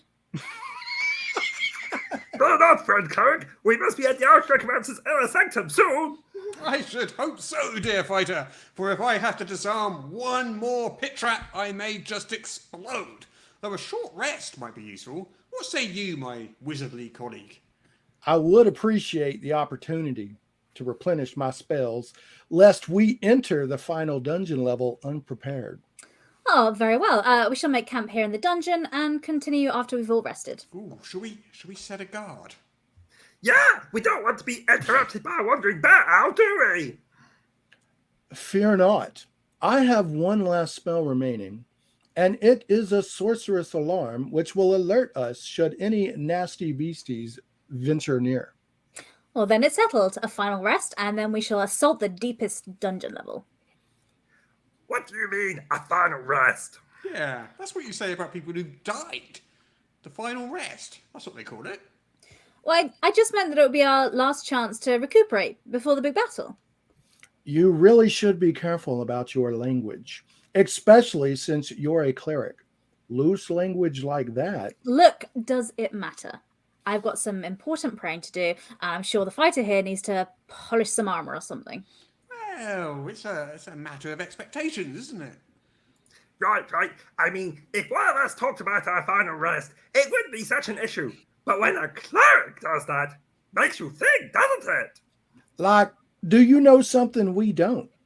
That sort of thing. Oh, look, it was just a turn of phrase. Pay it no mind. I promise you that I have no secret knowledge of our impending doom. Doom? Well, I mean, our impending, You do know something! Have you received information from the gods about our fate? What, like some kind of prophecy or augury or something? No. Wizard, perhaps you could cast some kind of soothsaying magics and reassure us. I sure would like to, but I'm all out of spells. If we could just hurry up. Where's the candle? If we just snuff it, I can refresh my... Oh, not you too. What do you mean? Snuff it. If that's not a metaphor for death, I don't know what is. Well, that settles it. No way am I going to go to sleep now. Ah, me neither. Let's just push on. Yeah, with both the cleric and the wizard predict our imminent demise, I'm just not feeling as confident as I once was. This is ridiculous. Look, neither of us has seen the future. Indeed. Besides, I reckon temporal chronomics just don't work that way. Fine. I suppose we'll just have to take your word for it. I assure you. As do I. Very well. Hopefully for a few hours we can rest in peace. What? No, you're doing it! Doing what? Rest in peace! That means dead! No, I just meant... you now know what it feels like. Oh, you know something. You all know something. No, I just meant a bit of sleep. An eternal sleep, you mean? Oh, this is becoming intolerable. Can we all please stop mentioning death? Seconded. Ixnay on the death nay. Agreed. Fine. Now, if we could just get a night's rest. We should make sure the door is kept ajar, though. I have a bucket here. That should ready open. And if my alarm spells goes, or pardon me, hold on, let me start.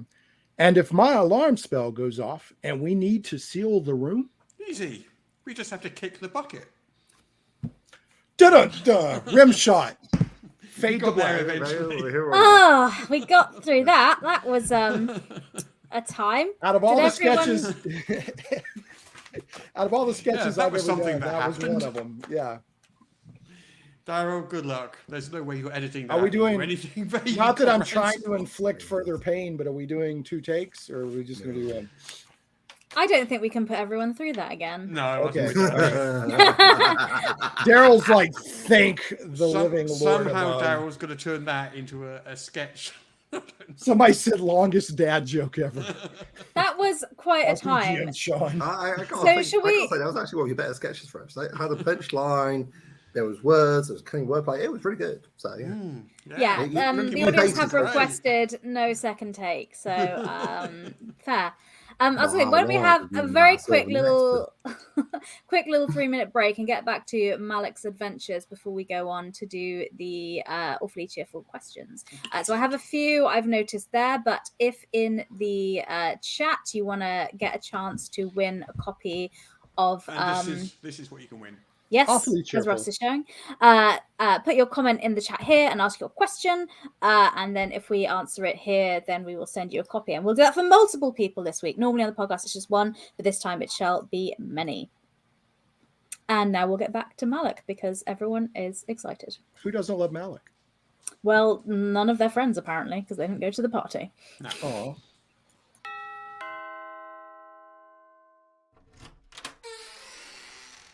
What? Who are you? Good evening, sir. I trust you're having a pleasant one. I was until you got here. Who are you? I'm the shift supervisor over at Carbash's Quick Cuisine. What? You know, Carbash's Quick Cuisine, where we take all the goodness out of good food and... And deliver it to you with unrivaled complacency. Yes, I know. What do you want? Would this be the home of Marcel the Miasmatic? What? No. I'm Malik the... Maleficent. Oh, yes, I misread it. My apologies. Did you by any chance order a Vermin Club dinner roll, well done with all the trimmings, a side of slug root wedges and a hodgepodge slurry this evening, sir? Now, let me think. A Vermin Club dinner roll, you say? Yes, sir, with all the trimmings, sir. And what was that side again? A side of slug root wedges, sir, and a hodgepodge slurry. A hodgepodge slurry. That does sound familiar now that you mention it. So, Of course I ordered you, half-wit.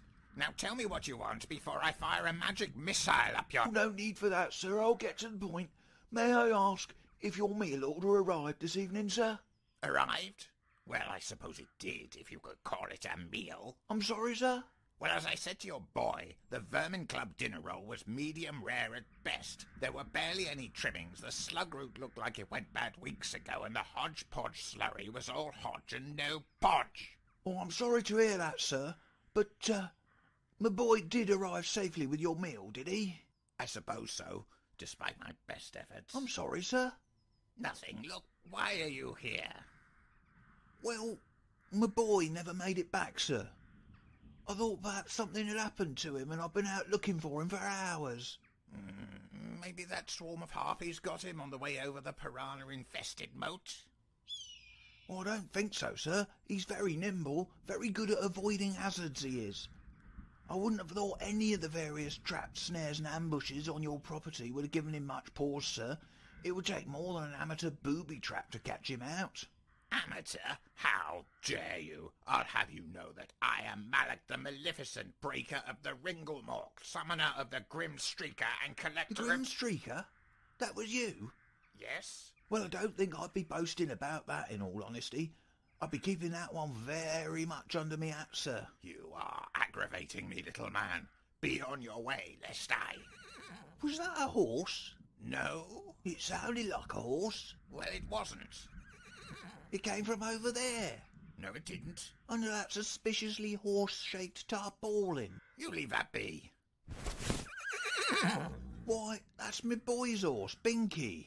No, it isn't. Yes, it is. Look, it has its name written on the saddle, see? Binky. What? Where's my boy?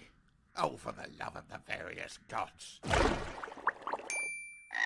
This is no way to spend my birthday.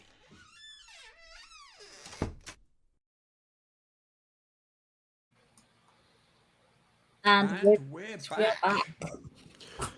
I have a Most of question us are for. back. I have a question. There's Peter. I have a question for you, Peter. How much does a Yeah. roof? How much does a roof cost? Oh my god. Nothing. It's on the house. I told you that joke. Did you? Oh, well, Pretty then I have to sure pick I out did. another one. How do you make a waterbed more bouncy? You add spring water.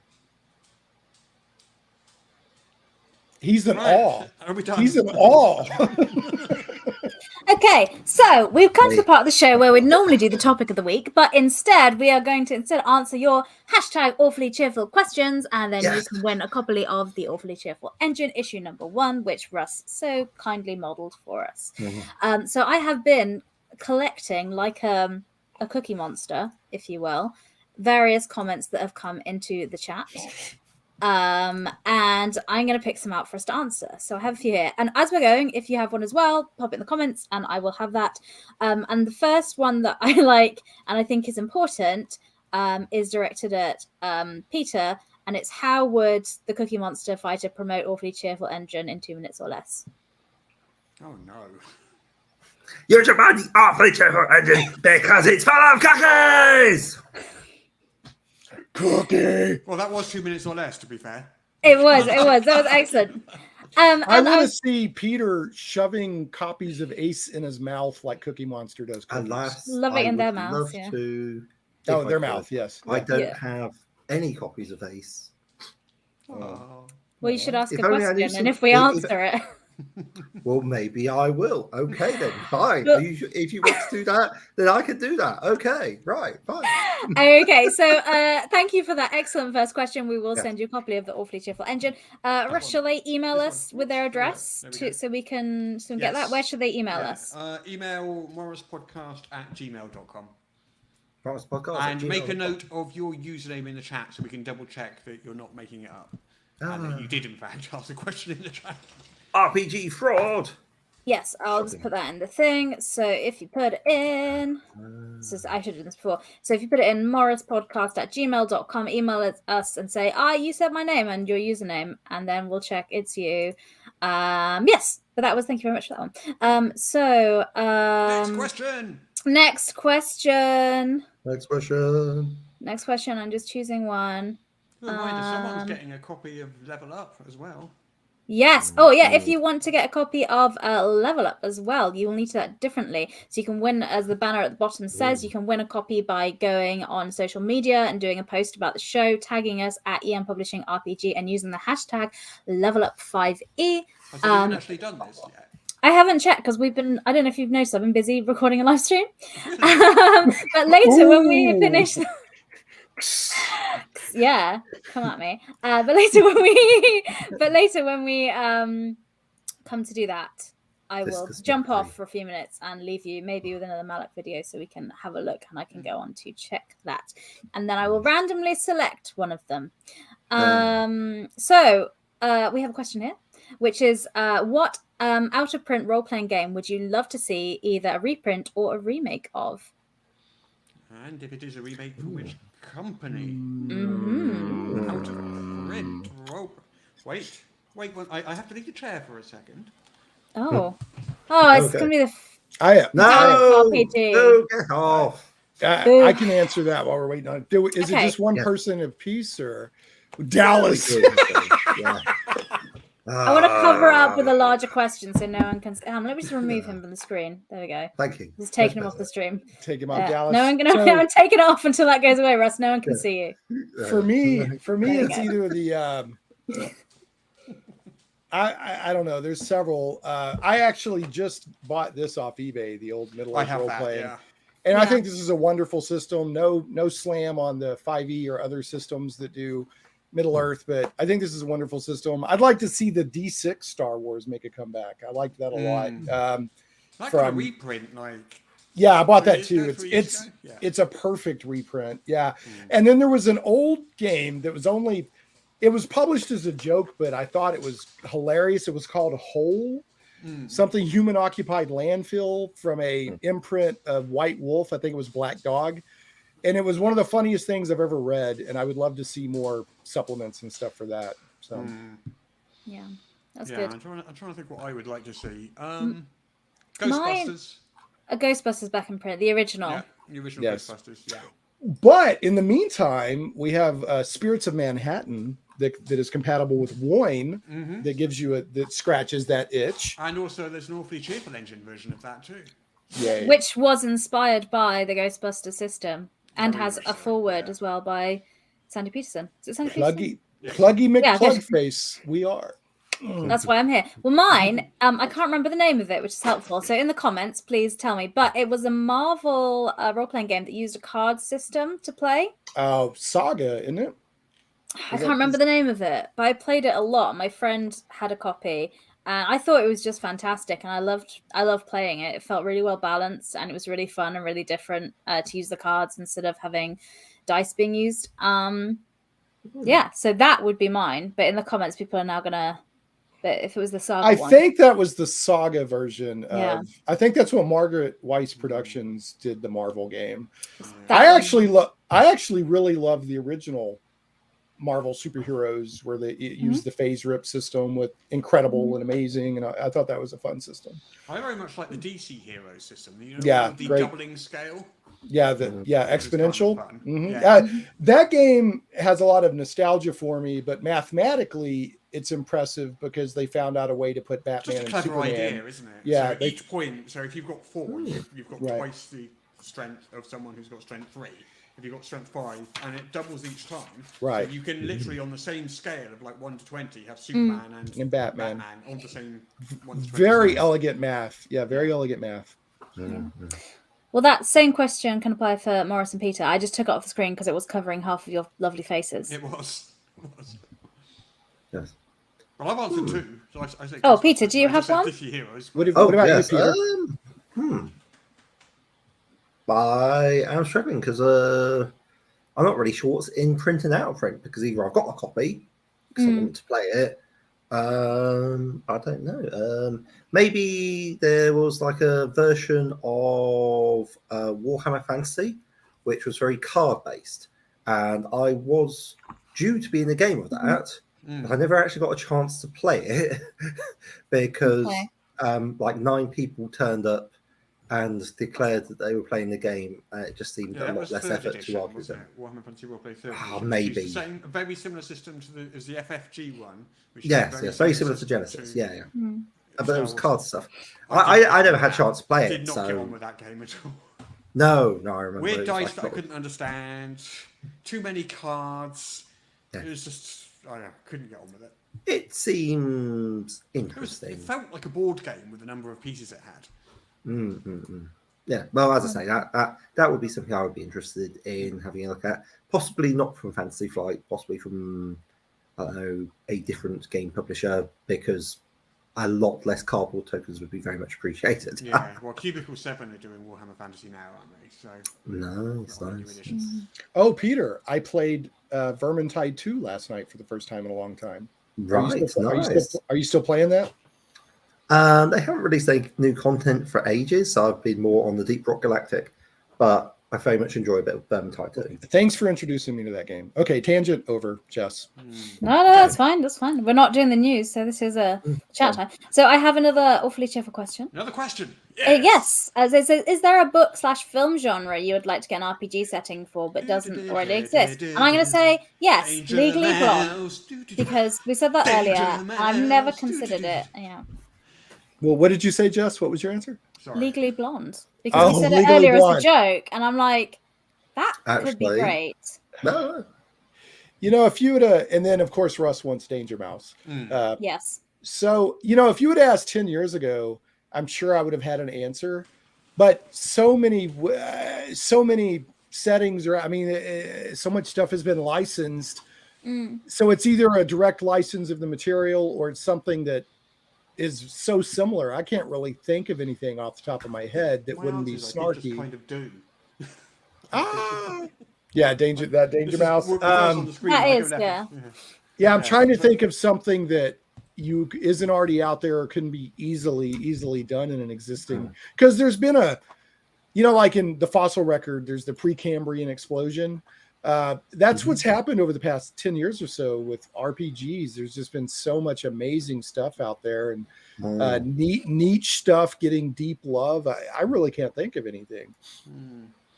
I mean, I just had Carol somebody just on posted that in the chat that there is actually a Legally Blonde RPG. What? This is what I'm talking about. Yeah.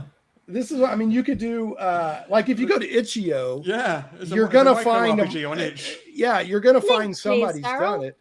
Yeah, it's in the It's in the chat there. Yeah, it's in the chat. I mean, you got Hasbro putting out My Little Pony, which by all accounts is a great game. I mean, you got Blade Runner. I'm sure somebody's done Terminator. Y'all had a news item last week where there was like a game coming out that had 6 or 7 settings already with it based on IPs. I mean, it's a great time to play role-playing games, you know? Sorry, there's a great pun in the chat because Daryl put the link in and said, "Oh, it's not licensed, but it's obviously based on it." And someone said, "Illegally blonde." Illegally blonde. Legally bland. It's legally bland. Most boring game ever. But yeah, that is the thing. I think you're right, Shane. There's everything out there right now because there's so many creative people making stuff. There's a Wendy's fast food RPG out there. It's just, you know. So the trick is to answering this question is I have to think of like some random science fiction and fantasy book that I have read that I quite enjoyed, but doesn't actually have a role-playing game made of. So there is released in 1969 with a follow-up in 1970, a game of the Lensman series by E.E. Doc Smith. Dude, that is so weird. I was thinking of the Lensman when you did your intro. I was like, I would maybe do the Lensman. That is weird, dude, because that's what I thought of when you were setting up your thing. Yeah.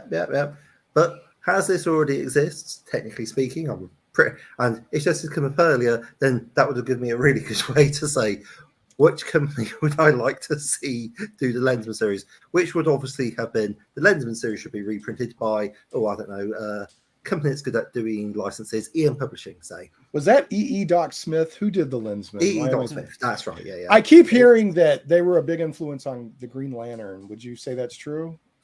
I'm not a massive fan of Green Lantern, so I wouldn't know. The Green Lanterns have rings that let them make constructs. They can make anything they want with the rings. I mean, I'm going to say that does sound quite a lot like the lenses for the Lensman, but it's an old series. One that's aged considerably better is Caldwainer Smith's The Instrumentality of Mankind, which is an absolutely fantastic series. If you get a chance to read the short story, A Game of Cat and Dragon, I would 100% recommend having a read of that, because travel through space is extremely dangerous because there are dragons in the deep void.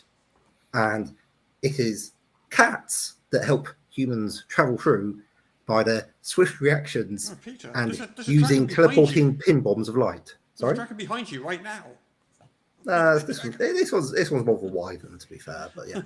So, I mean, here's a perfect example. Somebody threw out in the chat, they're like, Care Bears. Somebody went and found a Care Bears RPG. I was about to say, what's happening right now is everyone's trying to throw out niche things as someone else is going and finding it in the chat right now.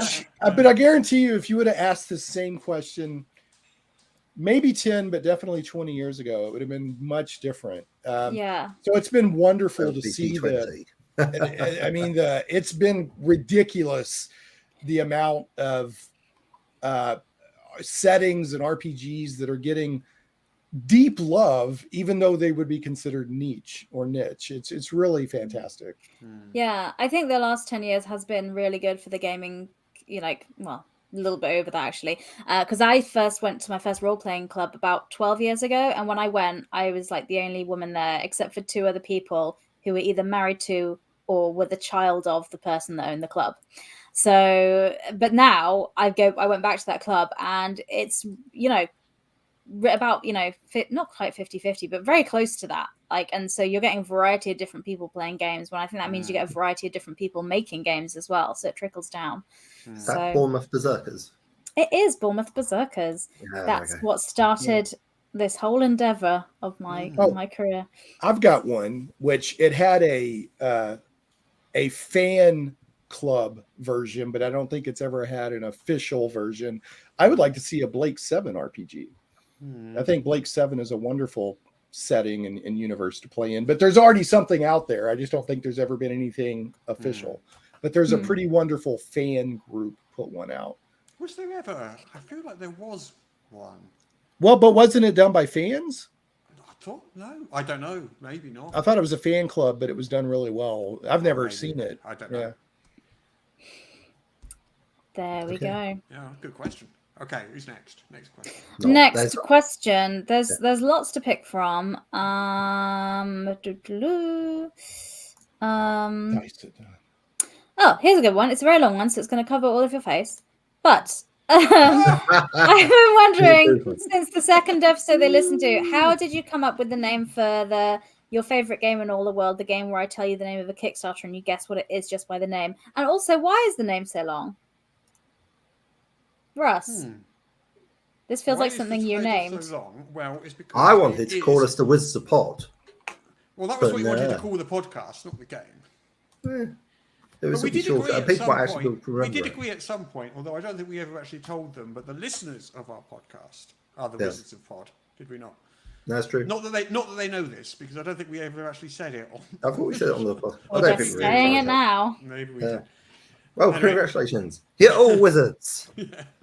How did you come up with that name? Well, I mean, everyone knows that the longer a name is, the better it is. It's just an indisputable law of the universe. Exactly. I mean, I don't even understand the question. I mean, it's obviously the longer name is, the better it is. Just how it works. Well, it also is. It was like the original idea of Magic the Gathering. The rules are on the cards. The rules are in the name. Exactly. You tell people the name of the game, they know how to play it already. Title and rules recap all in one elegant package. I think the idea of the game, as opposed to the name of the game, was Peter's idea. I think. I'm not 100% sure. It's been 4 years. Like, that's a long time. Because you had this thing about Kickstarters that if you didn't know what they were from just their name, you weren't interested in them. Yes. Yeah. Or and just you like talk about that, and I think that's what turned into the game. I think I can't. Yeah. And now like there's a lot of Kickstarters which have good names. Well, and if I remember right, that it was you did it as a goof, but then it kind of caught on, right? Yeah, we're just kind of playing around. And it kind of caught on. We needed a way to. I created the rod for my own back. But we needed a way to do the Kickstarter news each week, and just reading out a list of Kickstarters and describing them was. I mean, we did that a few times, and we've done it a few times, and it's incredibly tedious to listen to. Not the whole podcast necessarily isn't, but that was even more so. And it just wasn't fun content, and that was just a way of bringing in that exact same content, but at least in a maybe more entertaining way. I don't know. Maybe people hate it. I don't know, but they've been pretty quiet about if they hate it. Generally, if people hate our stuff, they're like, "Well, you've done straight on the thing saying there's too much news in this RPG news podcast." Someone did do that, yeah. But I mean, you've actually done. When they called us cultural Marxists, I had to look up. I was like, "What did they call you?" They called us cultural Marxists. So I had to look it up. Cultural Marxist. Yes. What about the guy who? Like, that's weird. We're not Jewish. There was somebody that backed Russ's most recent Kickstarter just so that he could insult him. Yeah. So can we keep it back to your 5e game? They backed it and came on. I just backed it to come on and say. Just to tell us that we were, I think it was bereft of imagination. Did they possibly need rules for pets in your D&D game? So did they drop after that, or did they stay as? No, they did drop. We did not get their £7, sadly. Yes, which I was very upset about. But that was, I felt that was an odd choice because I see lots of Kickstarter campaigns or crowdfunding campaigns I don't like, and I just don't back them. And like, I don't feel like I have to announce to a person I don't like it because I don't know. It was odd. It just seems kind of weird. Russ's Quickstarters are not only good RPG products, they provide counseling services, instant counseling services for the angry. Don't say that because I have to manage the comments. Okay, no, they don't. So, I'm going to get something that I'm like, To be fair, the inbox is usually fine. It's rent. Was it Rent a Row? Where was it Monty Python or something where you rented an argument? You paid somebody to have an argument with them? Oh, Rent a Row. Right. Rent a Row. Yeah, there you go. I'm sorry, the argument clinic. Yeah. That's working customer service, isn't it? Sometimes they don't want you to resolve their issue. They want you to argue with you about it. Yeah, first. they just want to get off their chest. They just want to be angry. Yeah. I actually did that. I used to do customer service training for sales team, and I said sometimes you have to let them have a go. You don't resolve it for them straight away, even though you know the solution straight away.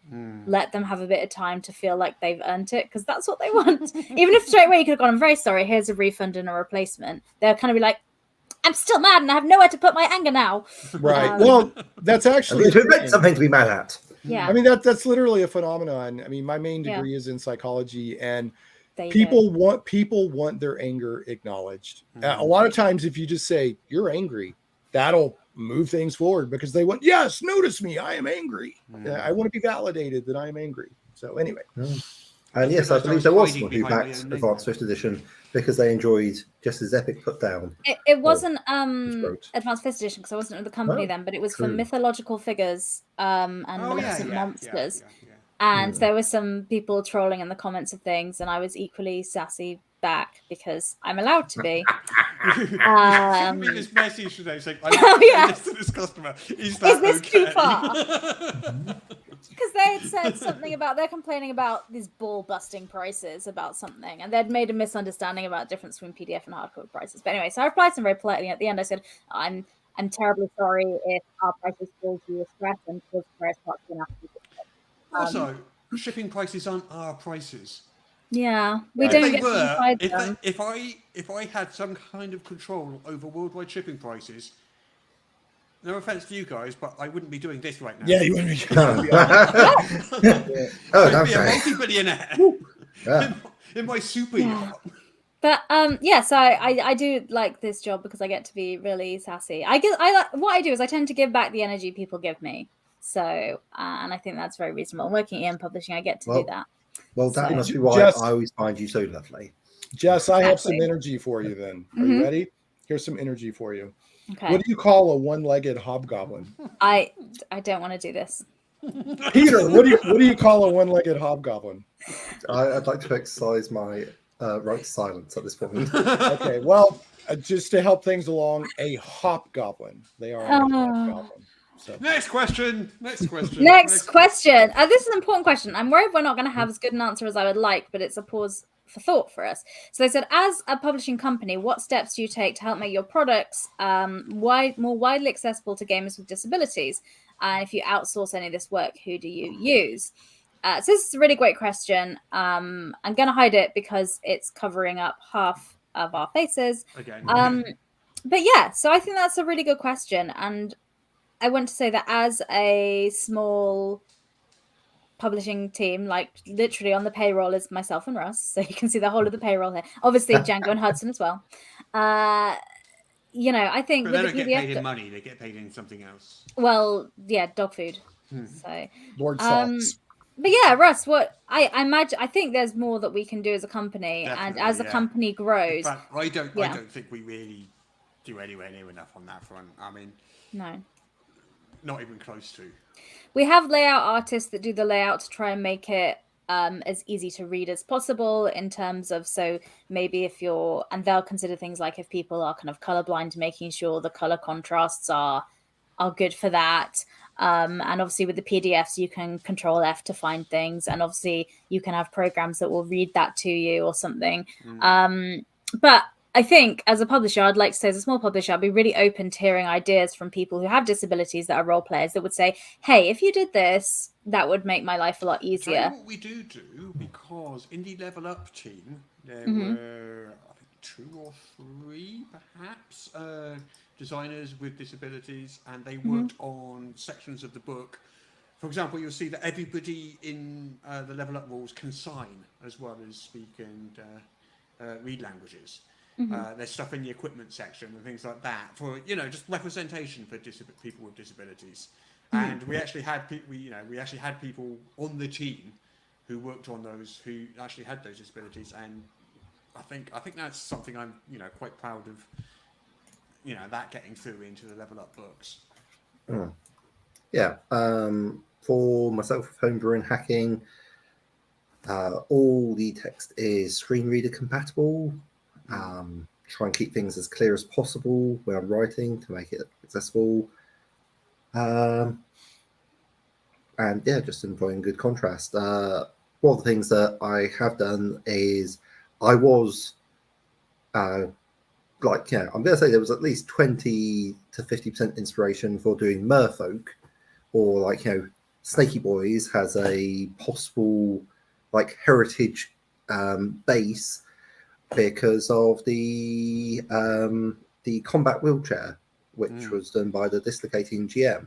I was like, well, I suppose if we have that, then that would solve a lot of problems with like, of practicality of like trying to move around. So yeah, why not? Yeah. So like I'll try to cross promote that as well. But yeah, I don't know. Definitely, if I see good practice, then I will try and adopt it where I can.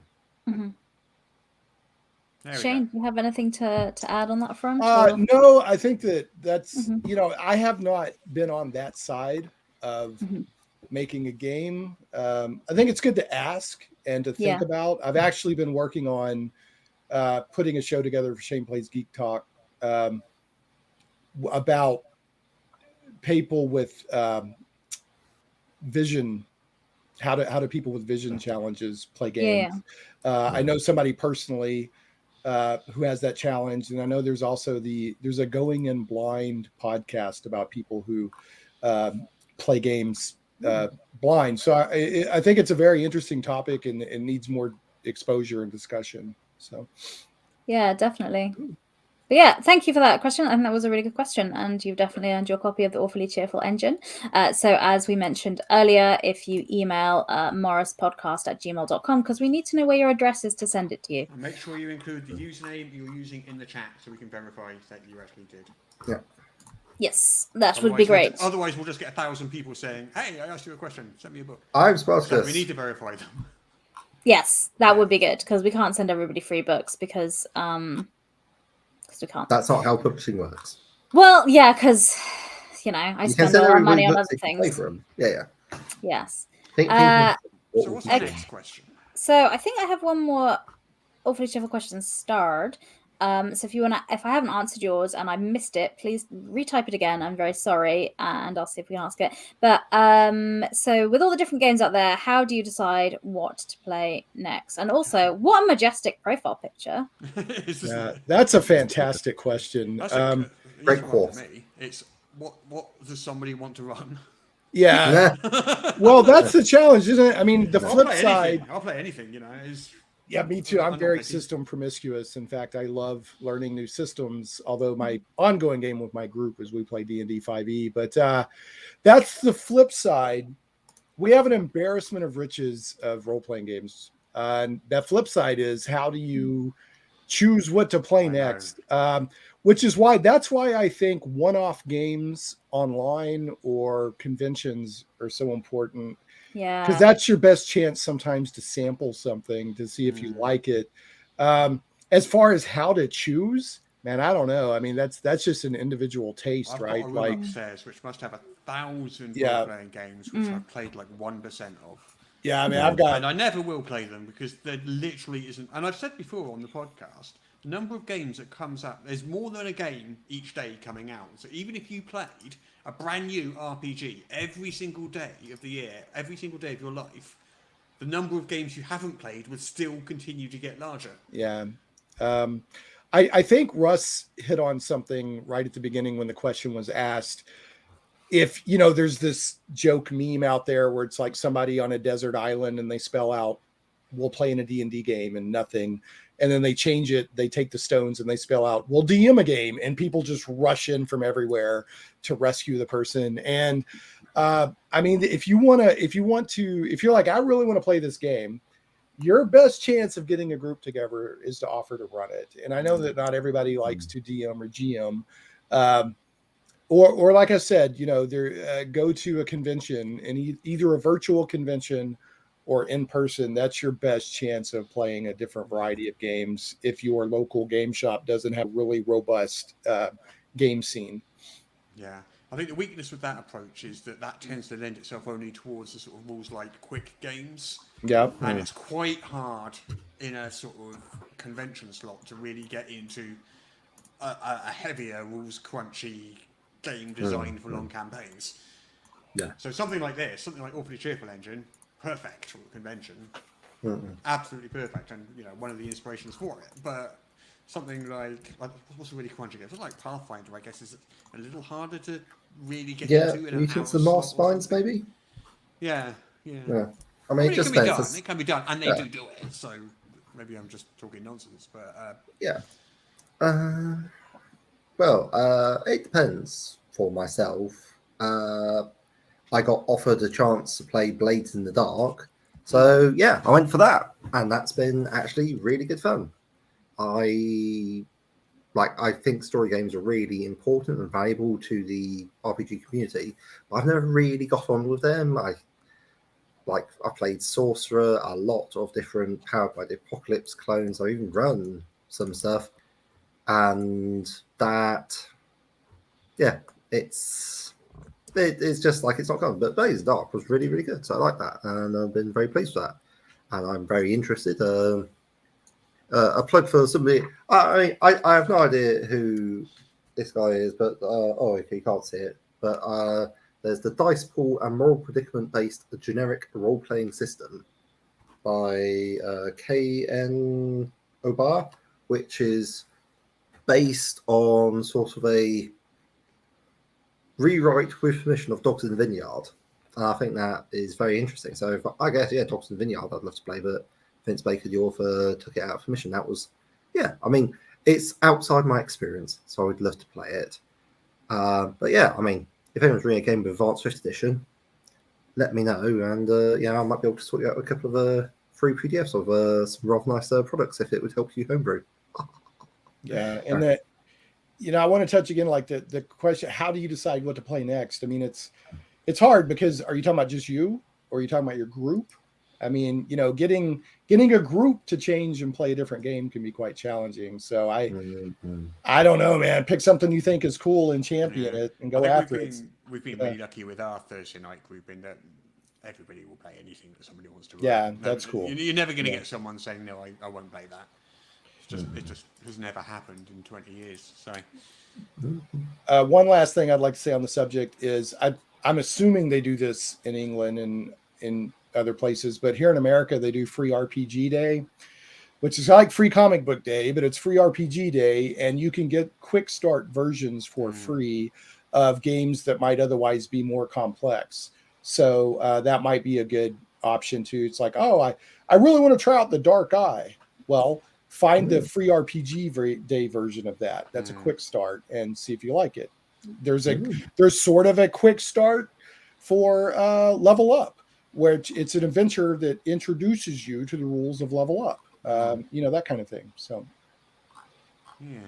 So we're kind of coming up to the end of the show now because it's 10 o'clock here. Yes, we are. We need to announce the winner of the Level Up Cool Rule Books. Jess, I think you said you needed to jump off and do that. Yes. You want to leave us with a question. Yes. A good way to do that? Yes, that is an excellent idea. I do need to jump off to do that. So I don't have any more awfully cheerful questions, I believe. Chat, quick, question, quick. So if you have any awfully cheerful questions, but we do have the final part of the Malek series to do. We had one on Twitter. An awfully cheerful question on Twitter. Let me find it. All right, do you want to take that? And I'll jump off momentarily. I'm gonna have to look it up, and so the voting lines are closed to get in your chance to win the Level Up thing now. But I'll be back, and I've gone through all of Twitter and got all the ones from there. So we have quite a few. So yeah, there we go. So this awfully cheerful question. This was on Twitter.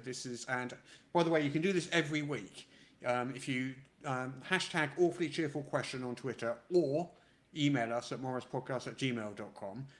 Each week we answer a question, and if we answer your question, we send you this. So this one is from Joe and Chris at Bonhomie Games.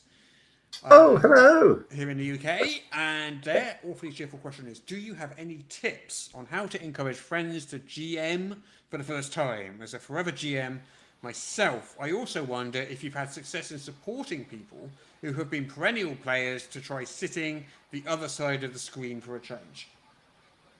So my tip on that is, like in my group, one of the things I do is in between campaign, like we're doing this right now, like a campaign ended. I need a break before the next campaign. So I'm having a player run to give somebody else a chance to step in and run. And then also sometimes I'll be like, hey, I'm going to be on vacation for a week, or I can't make it for a couple of weeks, and I'll encourage one of my players to run a one shot. So then they have a chance to step in and play or to run. Now, as far as taking somebody and just getting them to GM in general, I don't know. I guess I don't know how to do that. If they don't want to, they don't want to. I mean, there's no point trying to persuade someone to do something they don't want to do, because nobody's going to have a good time. They're not going to enjoy it. You're not going to enjoy it. Right. So you have to assume that they want to in the first place, and they're asking for help. Right. How to do that, I guess, is the only way you can approach that question. But I guess, yeah. So in that case, what would you say?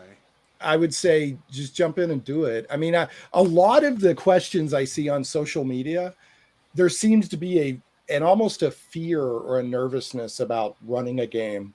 What tips do you have? I'm not sure. I'm not sure if we had a good time. Just have fun.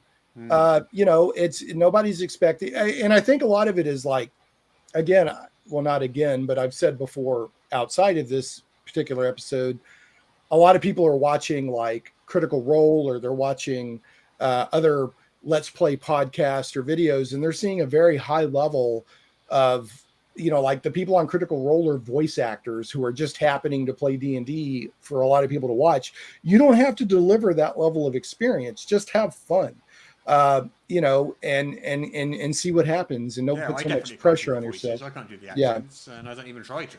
I can't do Cookie Monster. Nobody can. Not everyone can be a superstar, Shane. Not everyone can be a superstar. Yeah. Go ahead, Peter. Oh yeah, I've had a fair amount of success helping encourage people to do stuff like that. That's actually one of the main purposes of the Southampton Guild of Roleplayers when I set it up, which was to help GMs have some time off and help people experiment and try in sort of a more neutral space. So I think things that can be very helpful are having a set length for how long it's going to go on for. Because if you're like taking on a 3, 4, 5 year commitment every week where you have to deliver, that is quite intimidating. Don't start with that. No, that would be my advice. Don't start with something you can do maybe in 1 session, 2 sessions. See if you like run it, a one shot. Absolutely. Yeah. Once you've run a one shot, and one of the other things I like to do is my style of running does lend itself quite well to helping people get familiar with the game, because I like to run with the rules as written. I'm happy to explain my thinking, and I'm also happy for if a player says, "Oh, actually, this is what the rules say." It's like, okay, so that's what happens then, because that's what the rules say. And it's like when players can see that you're working to the same rules, it gives them more confidence to actually engage with, learn the rules, and say, actually, yeah, you know what, this isn't so complicated. I can do this. And then they've had a go, and I've really enjoyed being in games that my players have run. It's been nice. Yeah, think of it as the difference between going on a date versus getting engaged versus getting married. You don't have to run right in and get, just go on a date with a system and see if you like it, have a little fun, and don't overburden yourself. You don't have to prepare 8 hours to run a 2-hour game session. Just jump in and have fun. I think what I would say is, and I guess, I can only speak for myself, but I don't think probably it's as scary as maybe some people might imagine it to be once you start doing it, especially if you're doing it with friends. Playing with friends. I would say start with friends if at all possible. Yeah, I mean, I imagine running for strangers or a convention or something like that. That's a lot, yeah. That would be a hard thing to jump into. Yeah, I mean, it just depends. Like sometimes the anonymity can be freeing. Yeah, well, that's true. Yeah.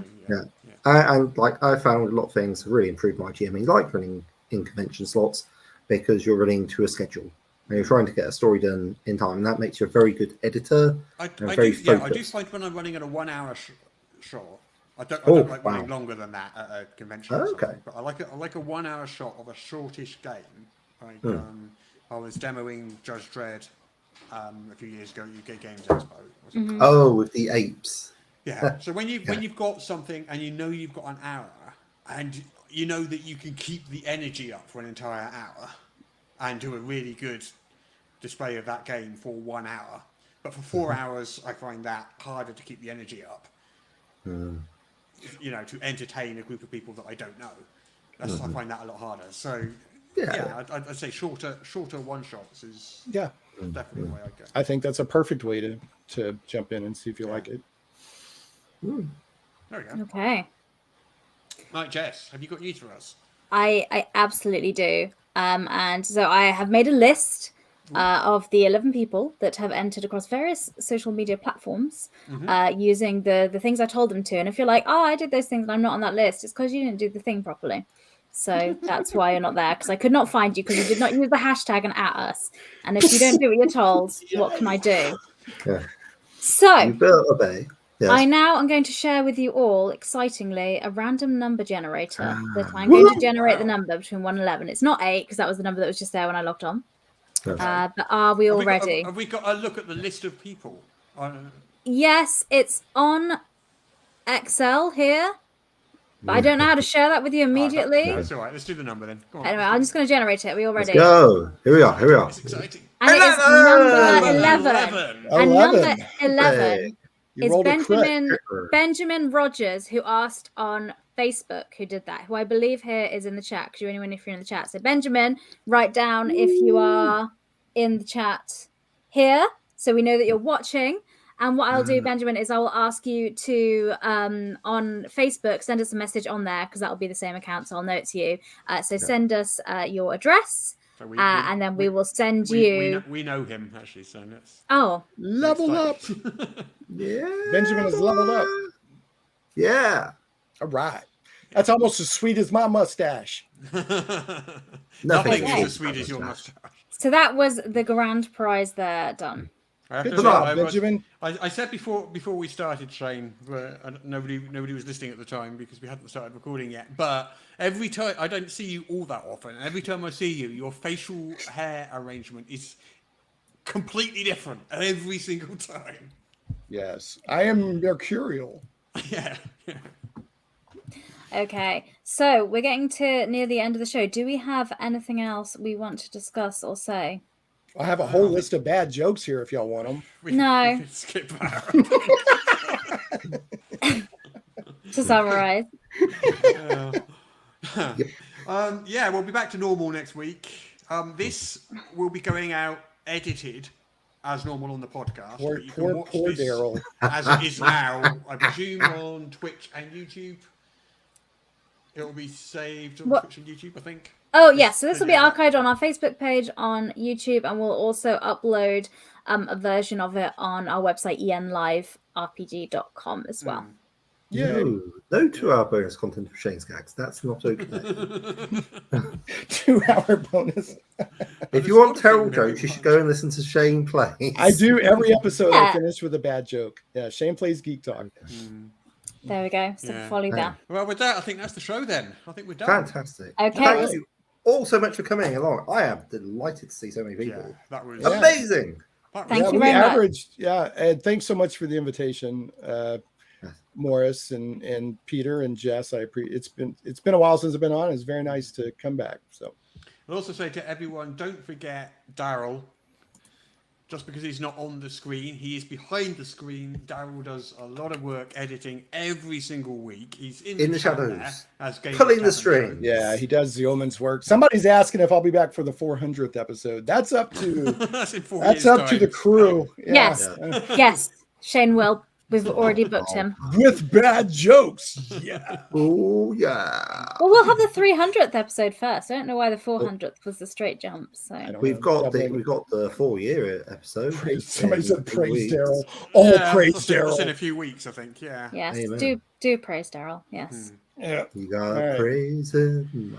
And with that, I think we should get out of here. All right. Well, hang about for a few more minutes because we have the final part of Malek's amazing 200th birthday to show you as well. So hang around for that. But thank you very much. That's all from us. Bye-bye. Goodbye. Bye-bye now.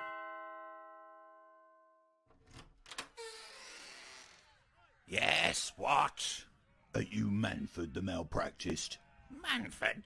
No, I'm Malek the Maleficent. Oh, yeah, I had it upside down. Malwood the Malfeasant. Is that an angry mob? Who them? No, mate, they're just a small group of concerned citizens. Are you sure? There's a lot of them. All positive. Some of them have pitchforks. Well, they're probably just being prepared. You never know when some pitch needs to be forked. No, I don't think that's how pitchforks work. Yes, it is. No, it isn't. Do you want to tell them that? Not really. They look quite, wrathful. Like I said, they're concerned is all.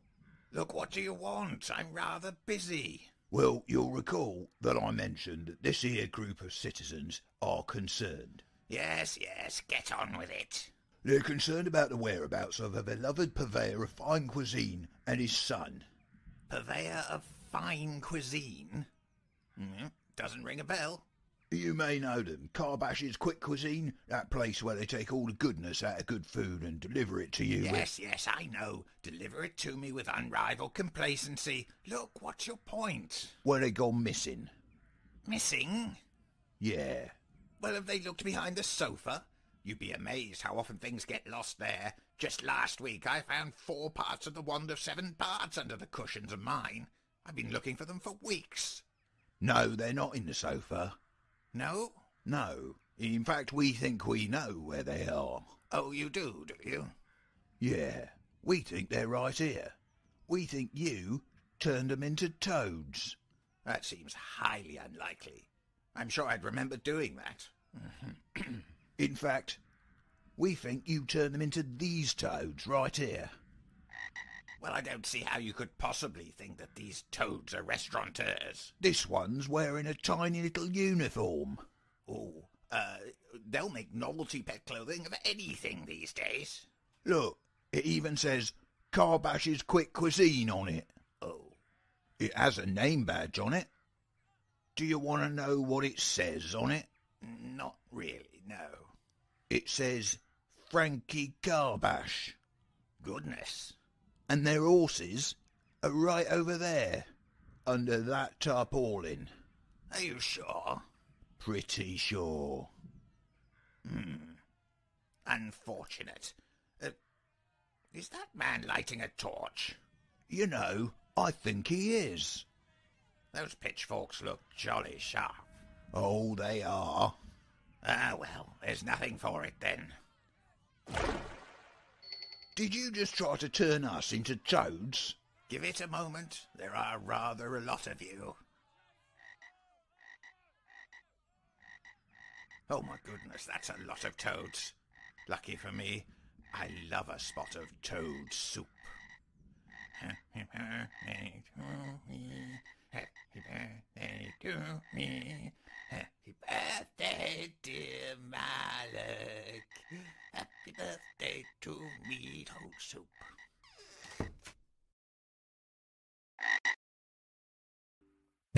All the tabletop role-playing news. We aim to amuse and we aim to enthuse. And Morrus's Unofficial Tabletop RPG.